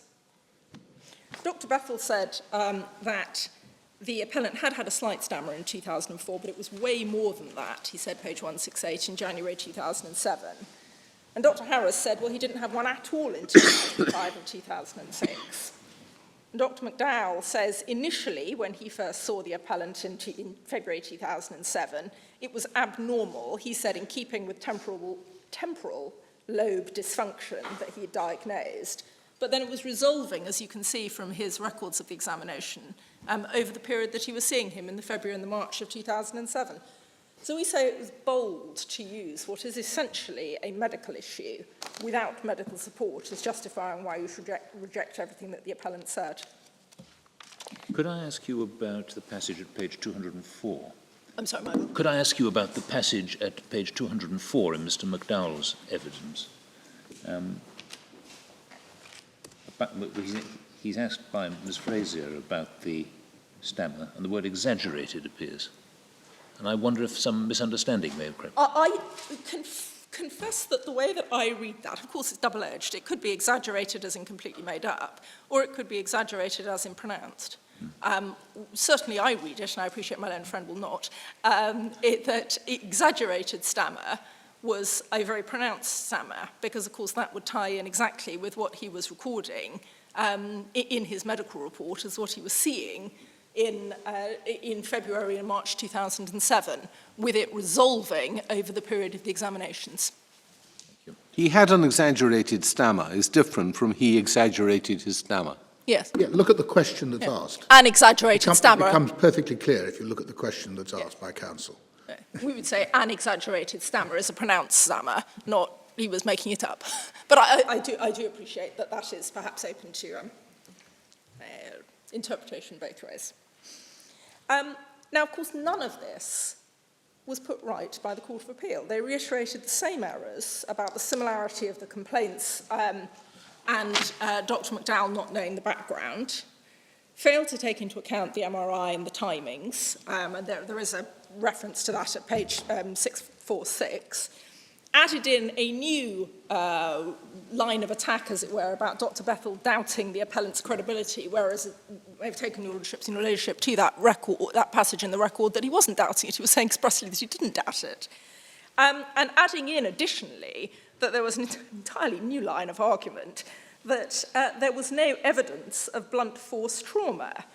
And that's at page 647, which we would say with enormous respect to the Court of Appeal is simply a wholesale misunderstanding, which is probably because of the misunderstanding as it appears from the judgment that they refer to the petrous bone as being the bone in the neck, whereas of course it's in the skull by the ear, hence the hearing loss.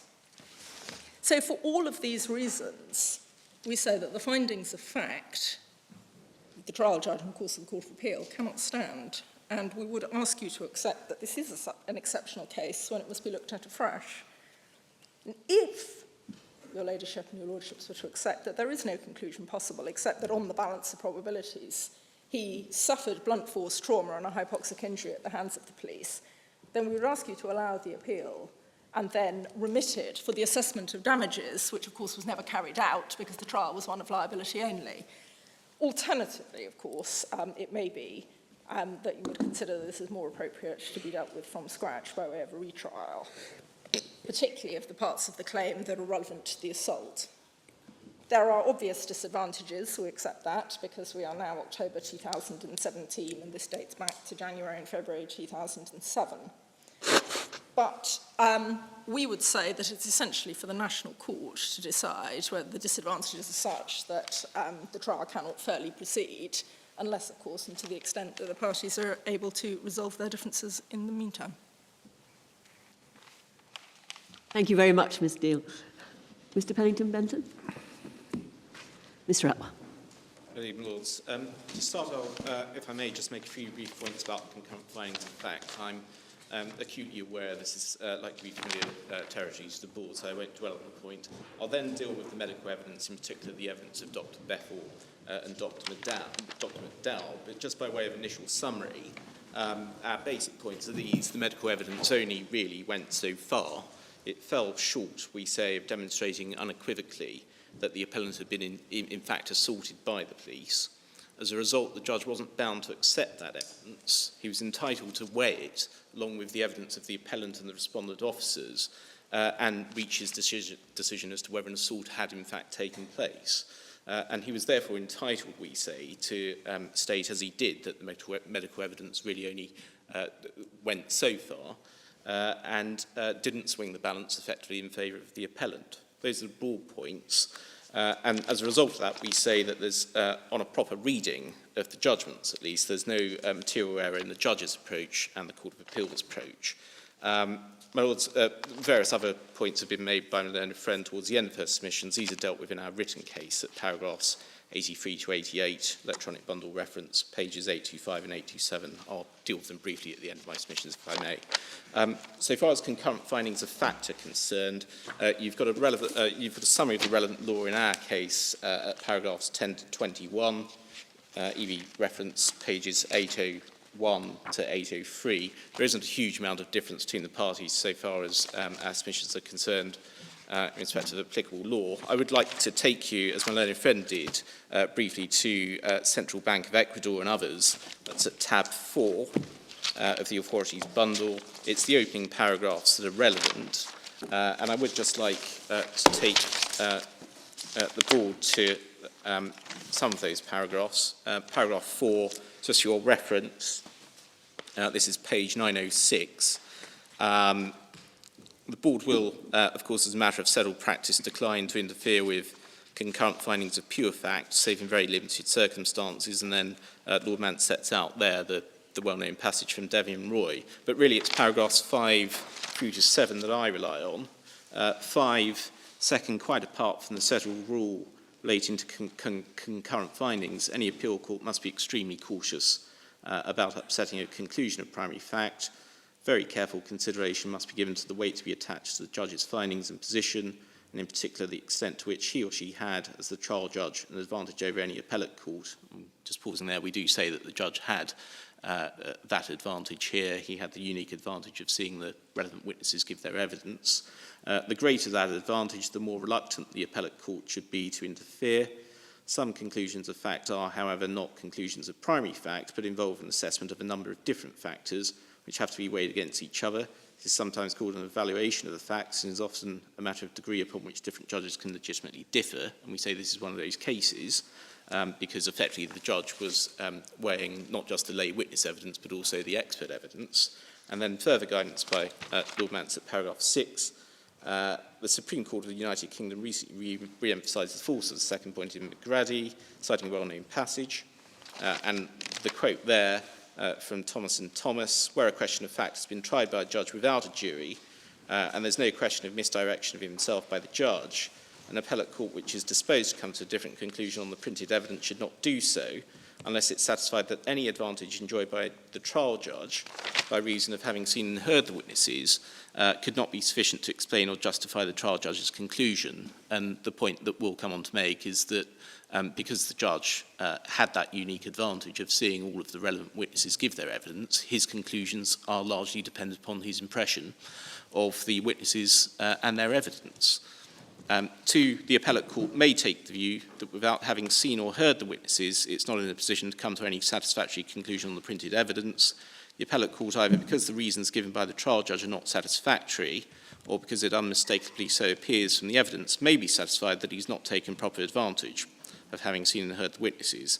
And the matter then becomes at large to the appellate court. I'm not saying, of course, that this board can't interfere with the findings of fact, but good persuasive reasons must be given for it to do so. And then finally, paragraph 7, if I may, at the bottom of page 908, the need for caution is yet further heightened where an appellate court is invited to upset the decision of a trial judge exonerating a party of a want of probity. And that's what my learned friend seeks to do here. Such a decision should not be displaced on appeal except on the clearest grounds. The board recently restated this point in Mutual Holdings. And then at page 909, the quotation from the Hendricks case, appellate court is rarely justified in overturning a finding of fact by a trial judge, which turns on the credibility of a witness. And again, this case did. There are particular reasons for caution in a case like this. The allegation was one of fraud, and that relates to specific facts of that case, failed to be proved to a high standard, description of the critical issues, and then the judge goes on to say any findings about these matters necessarily had to be based on the oral evidence of those defendants, Mr. Bossard and Mr. Agnew. The judge had to assess their character, the honesty and candour of their evidence and the quality of their recollection. Well, that's exactly what the judge had to do here. The need for appellate caution in reversing the judge's evaluation of the facts is based upon much more solid grounds than professional courtesy. It's because specific findings of fact, even by the most meticulous judge, are inherently an incomplete statement of the impression which is made upon him by the primary evidence. The express findings are always surrounded by a penumbra of imprecision as to emphasis, relative weight, minor qualification and nuance, of which time and language do not permit exact expression, but which may play an important part in the judge's overall evaluation. So, insofar as this appeal is presented on the basis that the trial judge failed to consider certain parts of the evidence and wrongly considered others, I'll deal with those points, but at the end of the day, the judge can only go so far in his judgment. And insofar as there are technical criticisms of his judgment in failing to take certain matters into account, part of those can be explained by the simple fact of life, which is that the judge can't express every single reason for rejecting the appellant's account. But as I understand it, the principal criticism made by the appellant in this case is that the trial judge failed to explore the medical evidence for its potential to support or indeed to detract from the plaintiff's evidence. Yeah. And you need to mesh the two together, which he failed to do. Well, this is the Jackto point and the Mabanga point. I say that's a criticism largely relating to the structure of the judgment and its form. Just to deal with that point briefly, if I may, if you go to the trial judge's judgment, and your Lordship's word taken to this paragraph, it's paragraph 28 at page 591, volume 2. Point was made by Lord Hughes. There's also reference at paragraph 9 to the medical evidence, but just starting off at paragraph 28, what the judge here did was he drafted his judgment in a certain manner. Yes, he made his findings of findings in respect of his credibility at page 592 and 593, but it was all prefaced with this paragraph at paragraph 28. The plaintiff called 3 doctors in support of his case. I approached their evidence as expert with the rider that though experts and though unchallenged, I, as trier of fact, am not bound to accept their evidence, but I should be slow to reject it. Absolutely nothing wrong with that. I'm, however, duty-bound to decide the case on the entirety of the evidence before me. Again, absolutely right, but what the judge is here doing is saying, well, look, I've considered this medical evidence. I'm then going to tell you what my findings of fact are, and I'll deal with the medical evidence at the end of my judgment. This is not... What about paragraph 47, Mr. Atwell? I would dismiss these claims, full stop. Yes. I will return to the matter of the medical evidence. Yes.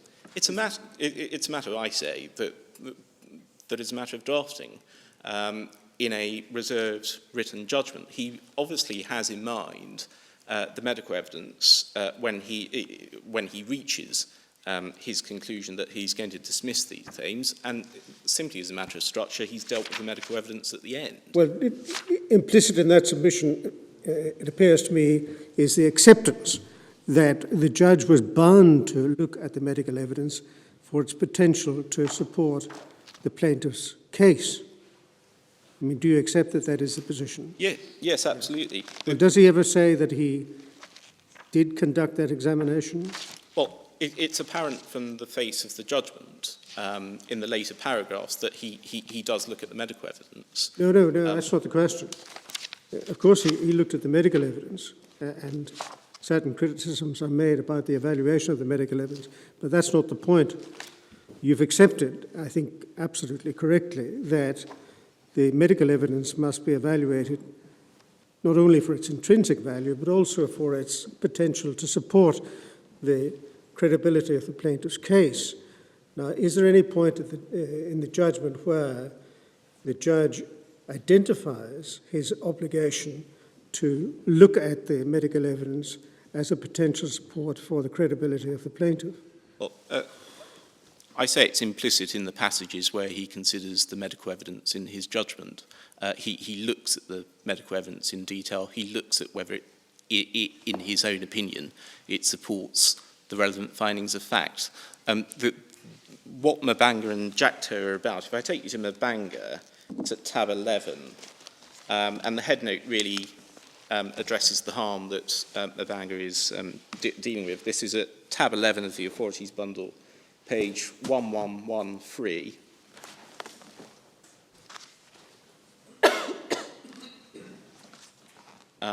One only needs to look at the headnotes, passage beginning held. In assessing credibility, an adjudicator should have regard to all the relevant evidence, which is what I say the judge did here. Expert reports can offer a factual context in which to assess an appellant's claims.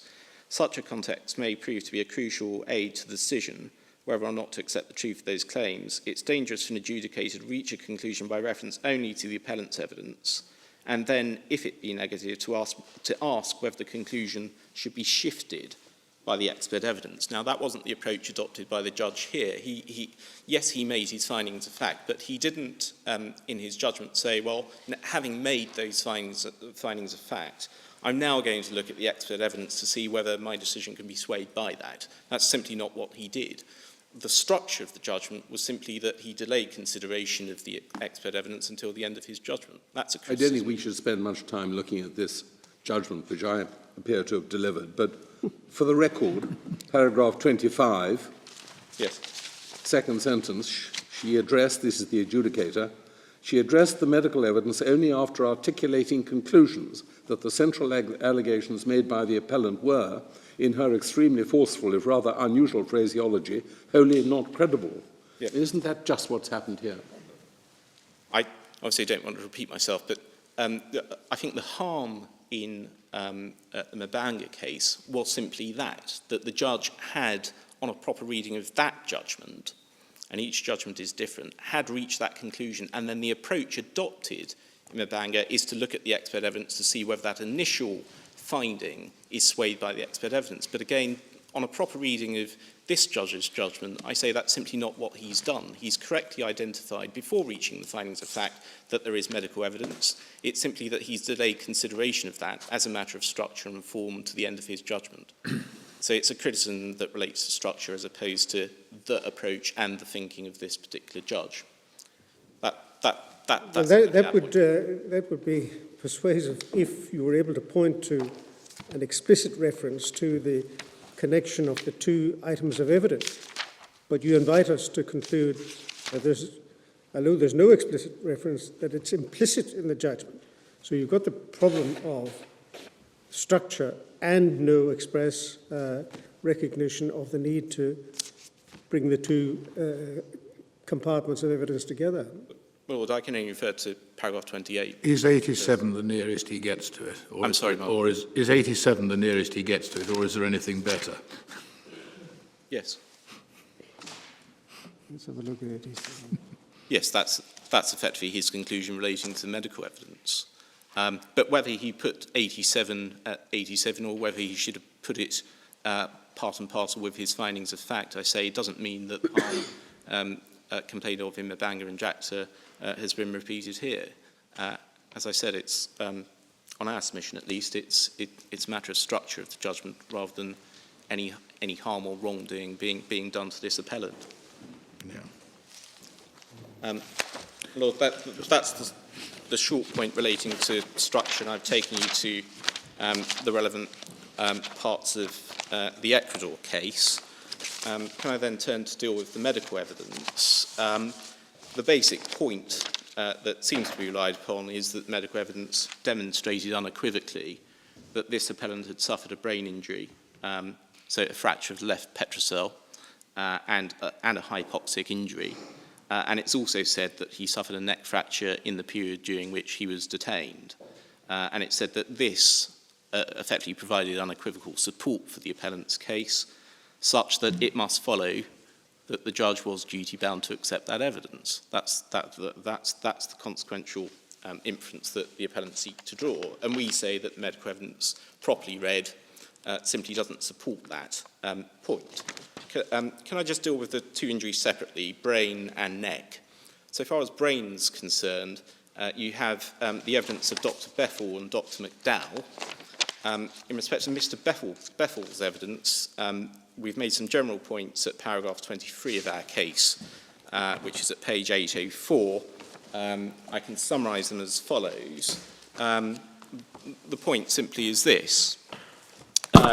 Dr. Bethel was not a GP. I beg your pardon, Dr. Bethel was a GP. He wasn't a neurologist. There was no evidence led as to his expertise so far as diagnosing a brain injury is concerned. On a proper reading of his evidence, which I'll take you to in a moment, it's quite clear that he wasn't in a position or he wasn't qualified to diagnose a brain injury. He wasn't an independent expert. He'd previously treated the appellant on occasions from 2002 onwards. He hadn't produced a written report for trial, and on his evidence, he hadn't seen the appellant for some 3 years before he gave evidence. Those are the general points relating to Dr. Bethel. As for his diagnosis of a brain injury, you've been taken to the police complaint form, which is in volume 2, page 746. Can I just ask the board to turn that page up?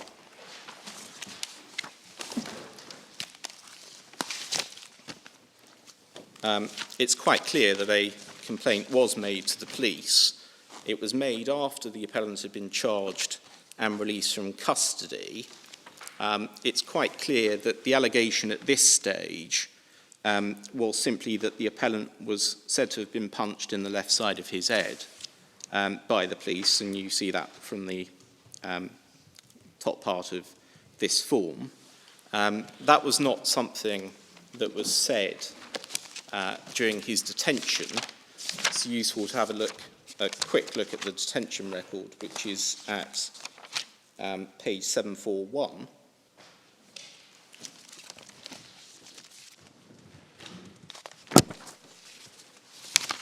What was said there, this is the entry at 5:30, page 741. While speaking with his mother, Jamal Cleare stated to Inspector Hamilton that while Ramin took him to search his residence, Ramin beat him and caused his head to hurt. So there's no complaint at the time of his detention that he'd been asphyxiated or had plastic bags put over his head or anything along those lines. Now, it's said that a separate complaint was made, or a separate written complaint was made to the police force. That wasn't present, or it wasn't produced at trial. We simply don't know whether that's right or not. But it's quite clear from the police form that I've just taken you to at 746 that there was simply no allegation of asphyxiation. Dr. Bethel's conclusion, halfway down that page, nature of injury is left side concussion with hypoxic injury, seen on CT scan of brain.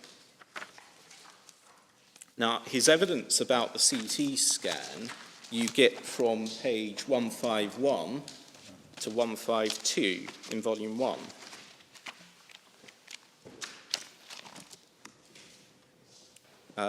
Page 151, line 26.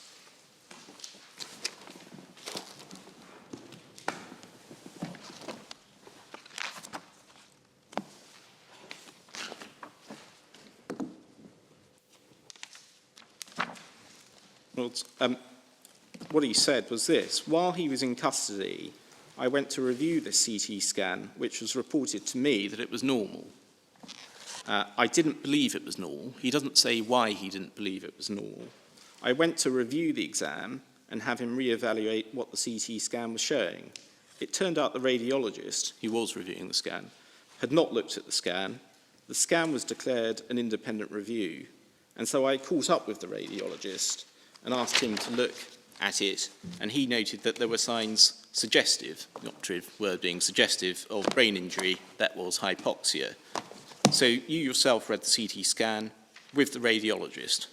When I got that information from the radiologist, I ordered further testing. It doesn't say what that further testing was, but it's quite clear from Dr. Bethel's evidence that he wasn't qualified to effectively make that finding. He was working with a radiologist.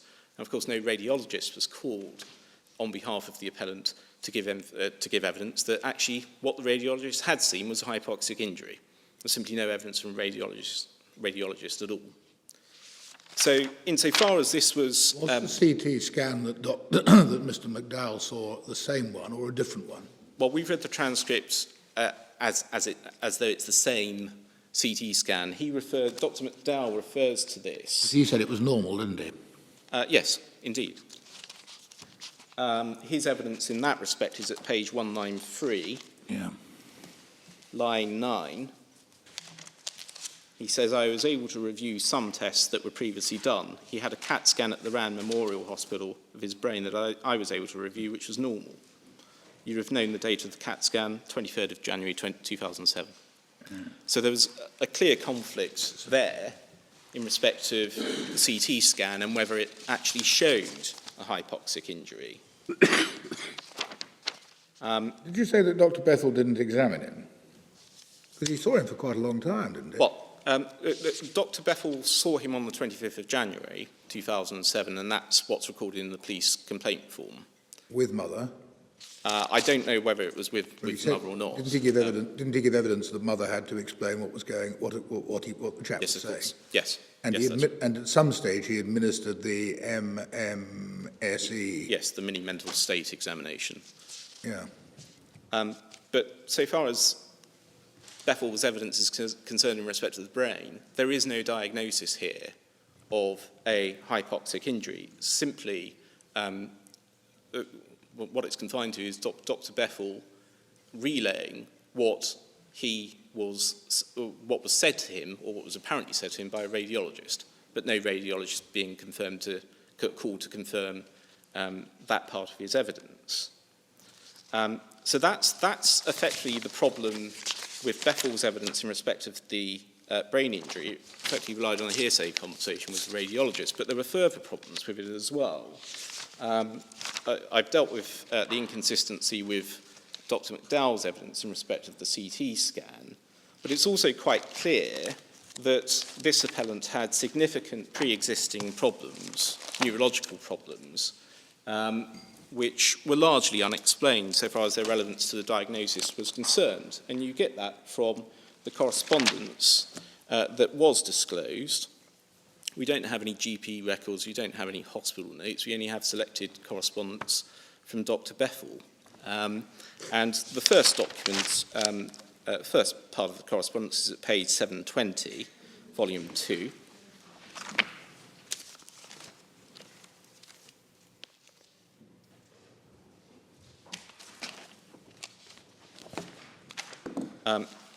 This is an undated note of an assessment. The record states that this was carried out in June 2002. So far as the assessment's concerned, bottom half of that page, Mr. Cleare reports sensitivity to light and left headaches. Neurological exam was normal, except for a loss of left, possibly right, visual field, loss for, can't read that. Red colour? Red, yes, loss of red colour. All other tests improved from last visit. I expect this last residual effect from his concussion to resolve back to normal. He should return to work. No need for an MRI scan at this time, he's improving. And then across the page at 721, by March 2003, there's a reference to old head injury with headaches, possible basal skull fracture. Ocular cranial nerves, I think that might be V crossed out, affected. He orders further evaluation to be done, MRI and CT scan, and orders further treatment to be assessed, and for a report to be sent back to Mr. Bethel. We don't have a copy of that report. Over the page you have what seems to be the port container accident report form. At the bottom of page 723, you'll see the nature of that incident was that he was operating a crane lost control, power stopped suddenly, he was thrown forwards from the seat, striking his head on the windshield guard bar. And then later on, Dr. Bethel examined Jamal, including motor skills, reflexes, vision and memory tests, also examined the spine. Motor skills in right hand were not the same as left. Blurred vision in left eye, maybe due to concussion. Jamal complained of ongoing headaches. Described neurobiology 1 and 2 for these effects. The evidence was that these were some form of vitamin tablets. And then over the page, 724, we're now in May 2003. Head trauma last year with migraine headaches since then. Now has changes in his visual field affecting left, something lower areas with colour perceptions, both eyes double vision on lower field area. He needs to have a brain MRI and CT scan to evaluate the possibility of a basal skull fracture or hemorrhages, or I think that says tumour. Ask for a second opinion and a further evaluation. We don't have that. And then the key document we say is the one across the page on the 11th of August 2003. And what this does is demonstrate the significant neurological problems that this appellant was suffering from. Headaches, second paragraph. So first paragraph refers to the accident at the port. Second paragraph, headaches and dizziness symptoms were worse. when he went to work and tried to resume his work up in the crane. Slow responses on concentration section, intact to abstract thinking. Left eye twitching. One might say these are myoclonic jerking movements. On June the 18th, 2002. Exam normal at the time. 17th of July, he returned to say that the throbbing headache had returned, was worse with bright lights and loud noises. This was consistent with migraine-type headache. Physical exam was noteworthy of tenderness at the C2 level of the neck, left side trapezius muscle spasm. I'll come back to the neck. He was referred to X-rays of the neck, which showed a loss of normal lordotic curve and impingement at the C2 vertebra. He was referred to an orthopedic surgeon for chiropractic care for his neck problem.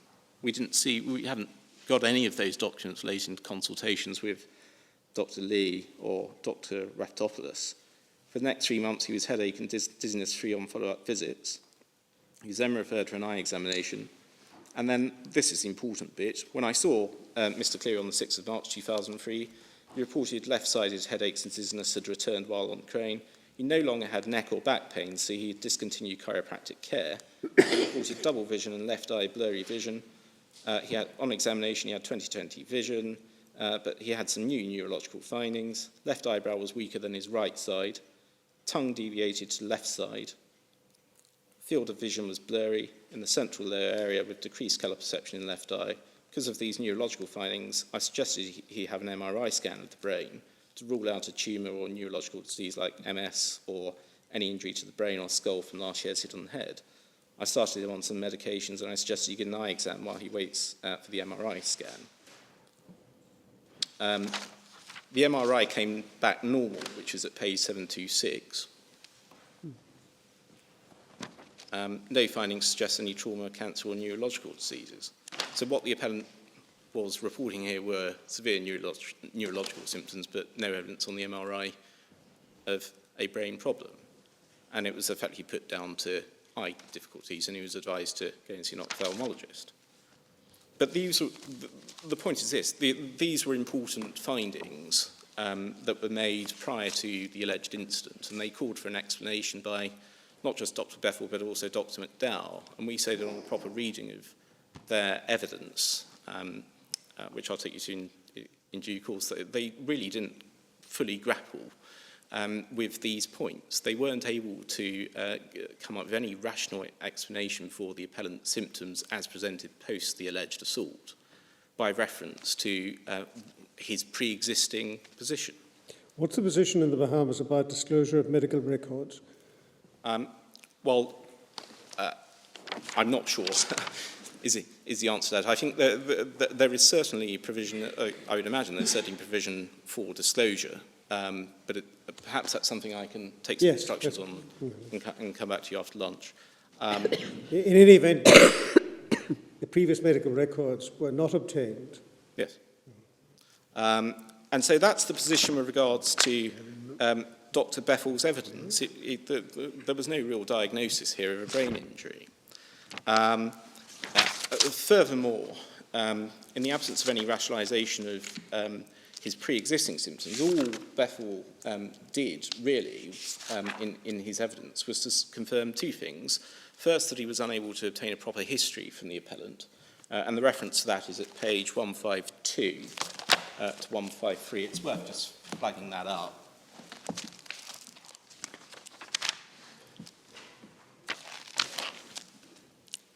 This is at page 152, line 28. Because I found that he was not able to present the story, a lot of the story was being given by his mother, and I was trying to confirm the story to him. He wasn't able to talk properly or sensibly about what had happened to him. It's not said why this was the case, but he goes on to say he was not able to give a good history, and say what I had was what his mother was telling me. What his mother was telling me were a lot of things. In the process of examining his mother, said this morning he told me so-and-so, and I would ask Jamal, do you remember telling your mother that? And I said, this is not a normal exam. So there's a difficulty, so far as Bethel's concerned, with actually obtaining a history from the appellant, and there are concerns that Dr. Bethel had regarding him being a malingerer, and you get that from page 162.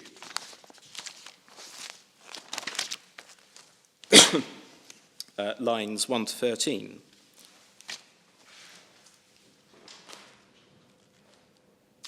the relevant passage begins on the previous page, but you'll see at line 7, he says that he would do his best to determine if he was faking it or if he's not, because that was going through my mind.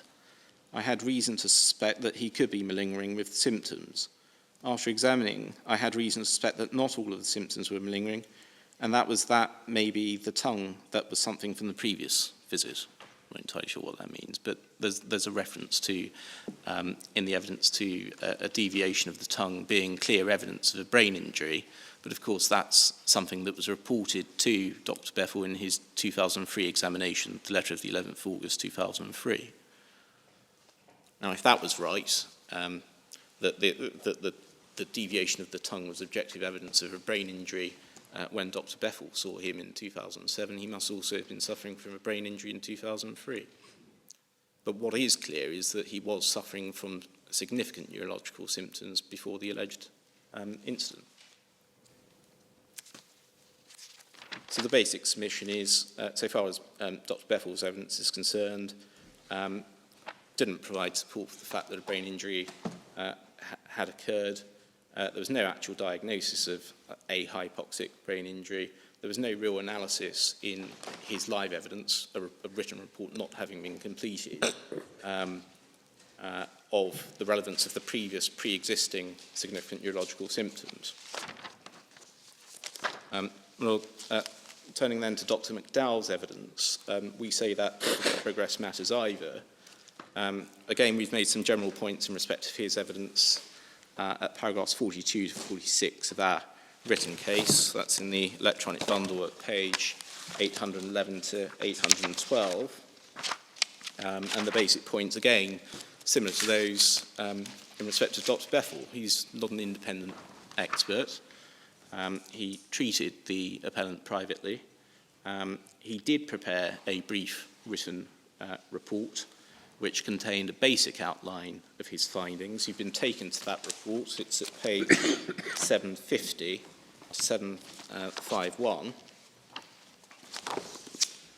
The point about this report is it was produced in 2008, but there was no re-examination of the appellant before the trial, and it seems as though the last opportunity that Dr. McDowell had to see the appellant was on the 9th of March 2007, and you get that from a reference to an examination on that date happening at page 751.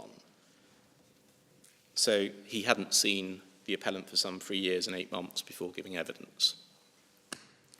The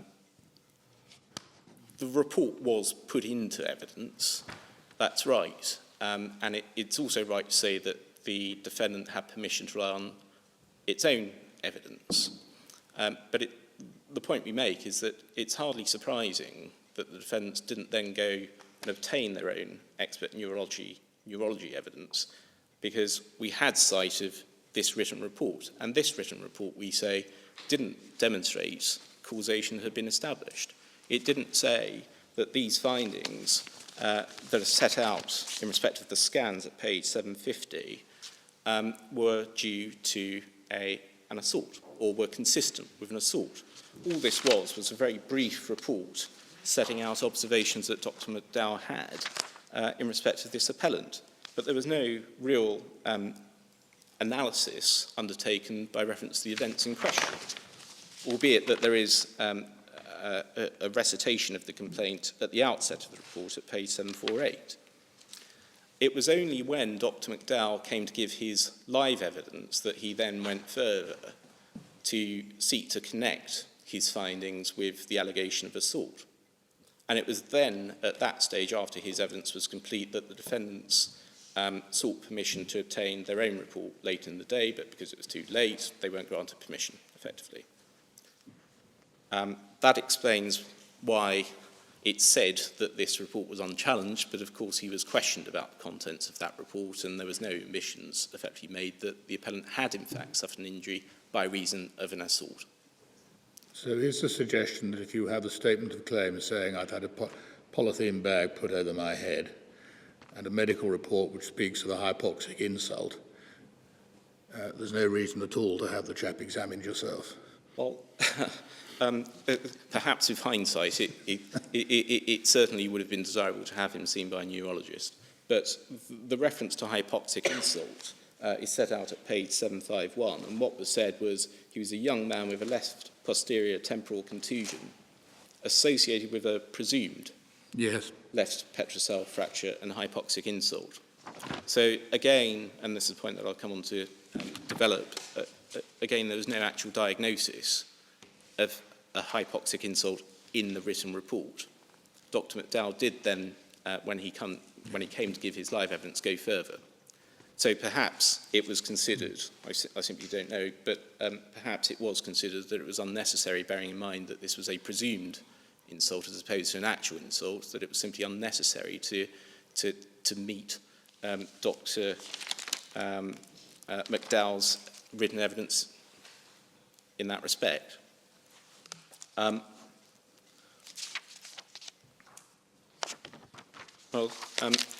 What we sought to do in our written case is to analyse in some detail the nature of Dr. McDowell's evidence. And just for your reference, that analysis is set out in our written case at paragraphs 48 to 55, electronic bundle pages 812 to 816. The basic points of these, I've dealt with the inconsistency with Dr. Bethell's examination of the CT scan. Dr. McDowell said absolutely no sign of hypoxic injury, contrary to what Dr. Bethell had said. The judge's approach to this was to prefer the evidence of the neurologist, and rightly so, given his expertise. You've said there wasn't any evidence from the... Oh, sorry, there was. The neurologist, yes. It's the Yes. radiologist, there wasn't any evidence from. Yes. Dr. McDowell's evidence was then that he ordered further scans. He ordered an MRI to take place, and he also ordered an EEG. So far as the MRI scan was concerned, that was normal. And the reference to that again is volume 1, page 193, line 30. That's relevant because part of Dr. McDowell's evidence was that if there had been trauma to the head, there ought to have been some evidence of bruising or damage to the brain. But the MRI was clear, and so was the CT scan. That reference is at page 196, line 5. So far as the EEG is concerned, and this is the main point that's relied upon by the appellants,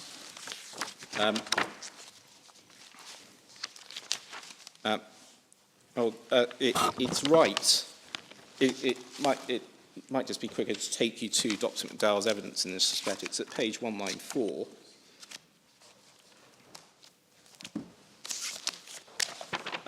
What he said in respect of the EEG was this, page 194, line 3. Line 4, I beg your pardon. The EEG showed changes within the left temporal region in keeping with a small area of gliosis. He then goes on to say at line 10, the EEG showed an epileptic form in keeping with seizures. It doesn't explain that. Gliosis is a natural process of the brain healing, the gliosis cells being the natural process of the brain. Now, it's not said, in respect of that part of his evidence, whether the gliosis is present as a result of seizures or whether it's present as a result of something else, for example, a hypoxic injury. What his written evidence was, going back to his written report, and you get this from page 750, volume 2, you'll see there's a reference there to EEG. His written evidence was this: slight abnormality in the left posterior temporal region. Spike activity may be due to a small area of gliosis. Now, that wasn't questioned or dealt with in any real detail in his live evidence, but there's no specific finding in his written report that this was down to hypoxic injury, although he does go on to say across the page, and this is the paragraph I mentioned earlier, that there was a presumed left petrocell fracture and hypoxic insult. It's not, the point is this, it's not said in his live evidence that the EEG is conclusive evidence of a hypoxic insult. What he says at page 194, at line 30, is that his speech deficits, his EEG finding and clinical findings are in keeping with a hypoxic insult to the brain. So the operative words, of course, being in keeping. Again, there's no clear evidence or conclusive evidence that the EEG findings are demonstrative of and establish a hypoxic insult to the head, effectively. That's the proper reading, we say, to be given to the evidence relating to the EEG. Did he deal somewhere with whether the EEG findings, I know the EEG findings demonstrated the possibility or the likelihood of an epileptic seizure, Yes. but did he deal somewhere with whether the other observations, the spike activity that might be a small area of gliosis, was capable of deriving from any seizure? So Yeah. didn't he exclude it? Yes, it's on the same page at line 10. Thank you. Sorry, page. At page 194, line 10. The EEG showed an epileptic form in keeping with seizures. Yes. Gliosis is a natural process of brain healing, gliosis cells being the natural process of the brain. Did the EEG show anything else? No, that was it for the EEG. The rest of the neurofunction was normal. Yes, I'm sorry, I didn't make myself clear. The question is whether he dealt with the possibility that the gliosis stems from the seizure. No. No, he just wasn't questioned about it. Does he not say at one point in his evidence that Yes. seizure does not cause, it's a storm Yes. in the brain, Yes, he does does. not cause damage to the, does not cause damage to the, Yes, he does. so if there was no damage, you wouldn't expect gliosis, would you? Yeah. If there's no, yes, if there's no damage, then that doesn't mean that a seizure has not taken place, because a seizure, on his evidence, wouldn't lead to damage to the brain. It's the other way round, I think, isn't it? Somewhere he talks about he compares the epileptic seizure with an electric storm in the head. Yes, it's page Where's two, that? It's page 205, Thank you. line 2.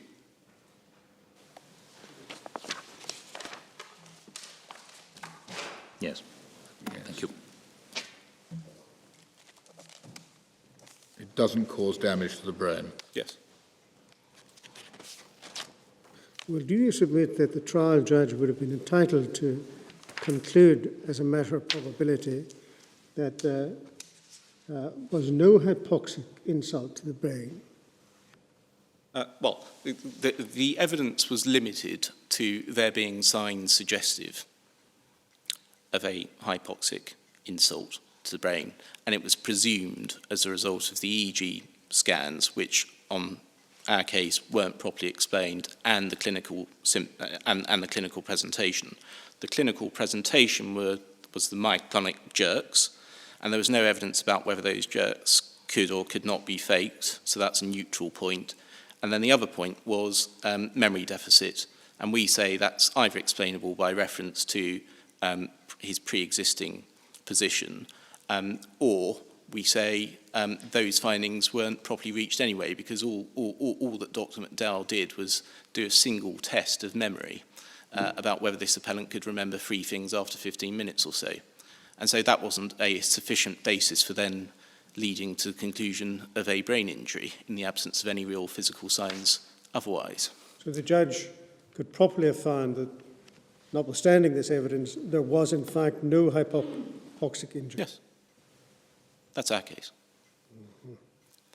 And I'll come on and just take you to the judge's approach in that respect in a moment.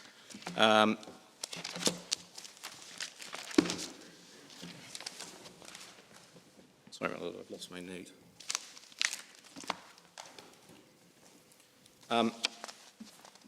So that was the EEG. We've made some further specific points relating to Dr. McDowell's evidence at paragraph 51 of our written case. It might be sensible just to take you take the board through those points. This is at page 813 of the electronic bundle, paragraph, and there's sub-paragraphs of paragraph 51.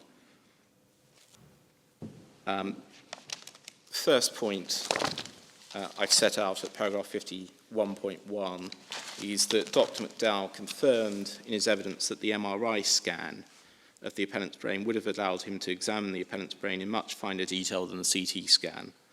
Reference to that is at pages 195 to 196, lines 26 to 28. His evidence was that he was looking for bruising of the brain and blood collection, but again, this simply wasn't confirmed on the MRI scans. So that was evidence against an assault having taken place.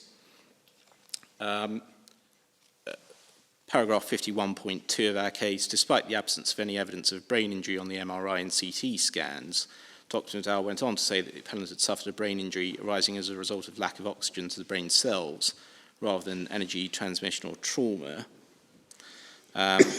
He was asked in chief how the hypoxic injury would have shown itself and in what form. He answered by saying that the injury would result in damage to the temporal lobe, and the reference to that is at 1/197 lines 25 to 29. But again, there was no evidence on the MRI scans or the CT scans of that damage having taken place. He did confirm that you couldn't self-inflict a hypoxic injury.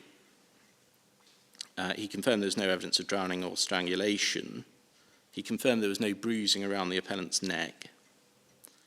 But he didn't rationalise those findings with the absence of any signs of brain injury on the MRI and CT scans. And then I make the same point regarding the EEG.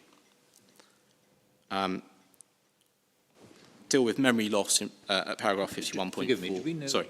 Do we know exactly what was identified in the EEG as relevant? Only from his written report, and only from what he says about it in his live evidence, which was identifying the small area of gliosis. Written report, page 750. Slight abnormality in the left temporal region. Spike activity may be due to a small area of gliosis. But he didn't go beyond that in either his written report or his live evidence. There's something suggesting slight abnormality to the left posterior temporal region. Yes. But he doesn't say, he might say this is consistent with a brain injury, but he doesn't say this is due to brain injury and this is only due to an assault. So causation simply isn't established on our case. And in any event, these findings on the EEG, as I've already said, are pulled together with the two clinical findings that he says are relevant. The lack of memory, again, only a single test carried out there, and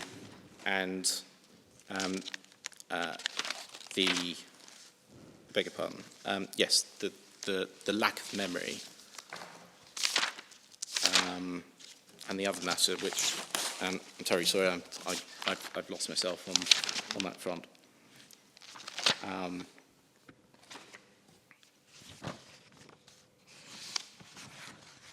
Beg your pardon, the myoclonic jerks. So those are the two clinical findings, and so far as jerking movements are concerned, there was evidence there of previous jerking movements in 2003, and it's not said that these movements aren't capable of being faked. So the point's a neutral one. What does he mean on page 751 by this rather striking phrase, the eloquence of the left posterior temporal region?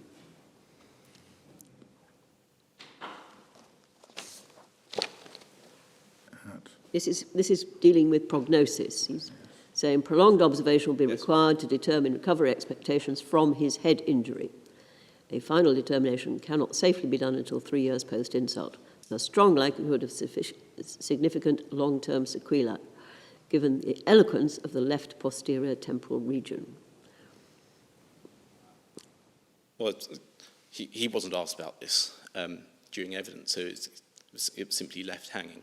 I accept on one reading it might infer that there is damage to the left posterior region, but then he doesn't go on in his evidence to identify that by reference to any of the scans. Well, and his summary, his first point is a young man with a left posterior temporal contusion. Yes. Associated with a presumed left postrosial fracture. The presumption is the left postrosial fracture and hypoxic, and I think possibly presumed hypoxic insult as well. But certainly he says there's a left posterior temporal contusion. Yes. But what he doesn't That's say... brain injury. Well, it may be, but the difficulty with that is that the MRI and the CT scans are deemed to be clear by Dr. McDowell, and he's not asked about this particular finding in his written report. If there is a contusion, how did he observe that? What did he observe it from? And what leads him to that conclusion? He just doesn't say anything about it in his evidence. So again, we say the evidence just doesn't come up to scratch here. It's not sufficiently rationalised, it's not sufficiently analysed, and it's not sufficiently argued on behalf of the appellant that this is clear evidence, unequivocal evidence of a brain injury, which is consistent with an assault, such that this judge was bound to accept it, or at least sufficient for this evidence to swing in the appellant's favour on the fundamental determination that the trial judge had to make, which was whether an assault had even taken place or not.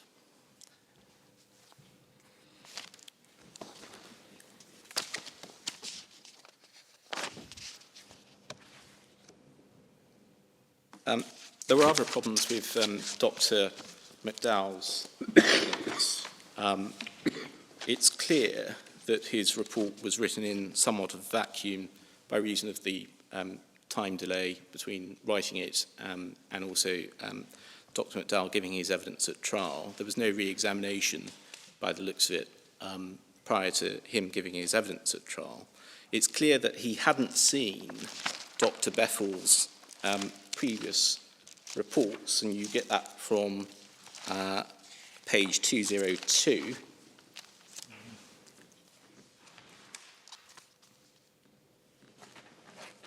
Lines 15 to 17. There's a medical summary by Dr. Bethel. Have you ever seen that report before? No. That report is the report of the 11th of August, which sets out in some detail the pre-existing neurological difficulties that this appellant was complaining of. That must have been an important document for Dr. McDowell to look at when reaching his conclusions in his written report. And the judge was entitled to find that this was something that he ought to have taken into account when writing that report and when giving his conclusions at trial. But he simply hadn't seen this evidence when he came to give his evidence. And it's plainly irrelevant. He's asked about it in roundabout terms, but and this is a passage that appears in cross-examination. He's asked about it in roundabout terms, but the point's never actually put to him that, how does this truly affect your conclusions? And having pinned his colours to the mast, it would have been surprising in any event for him to recant. But the point is that he wasn't seized of all the relevant background correspondence relating to this appellant. So there's little rationalisation, either in his written evidence or his live evidence, of the relevance of the pre-existing symptoms.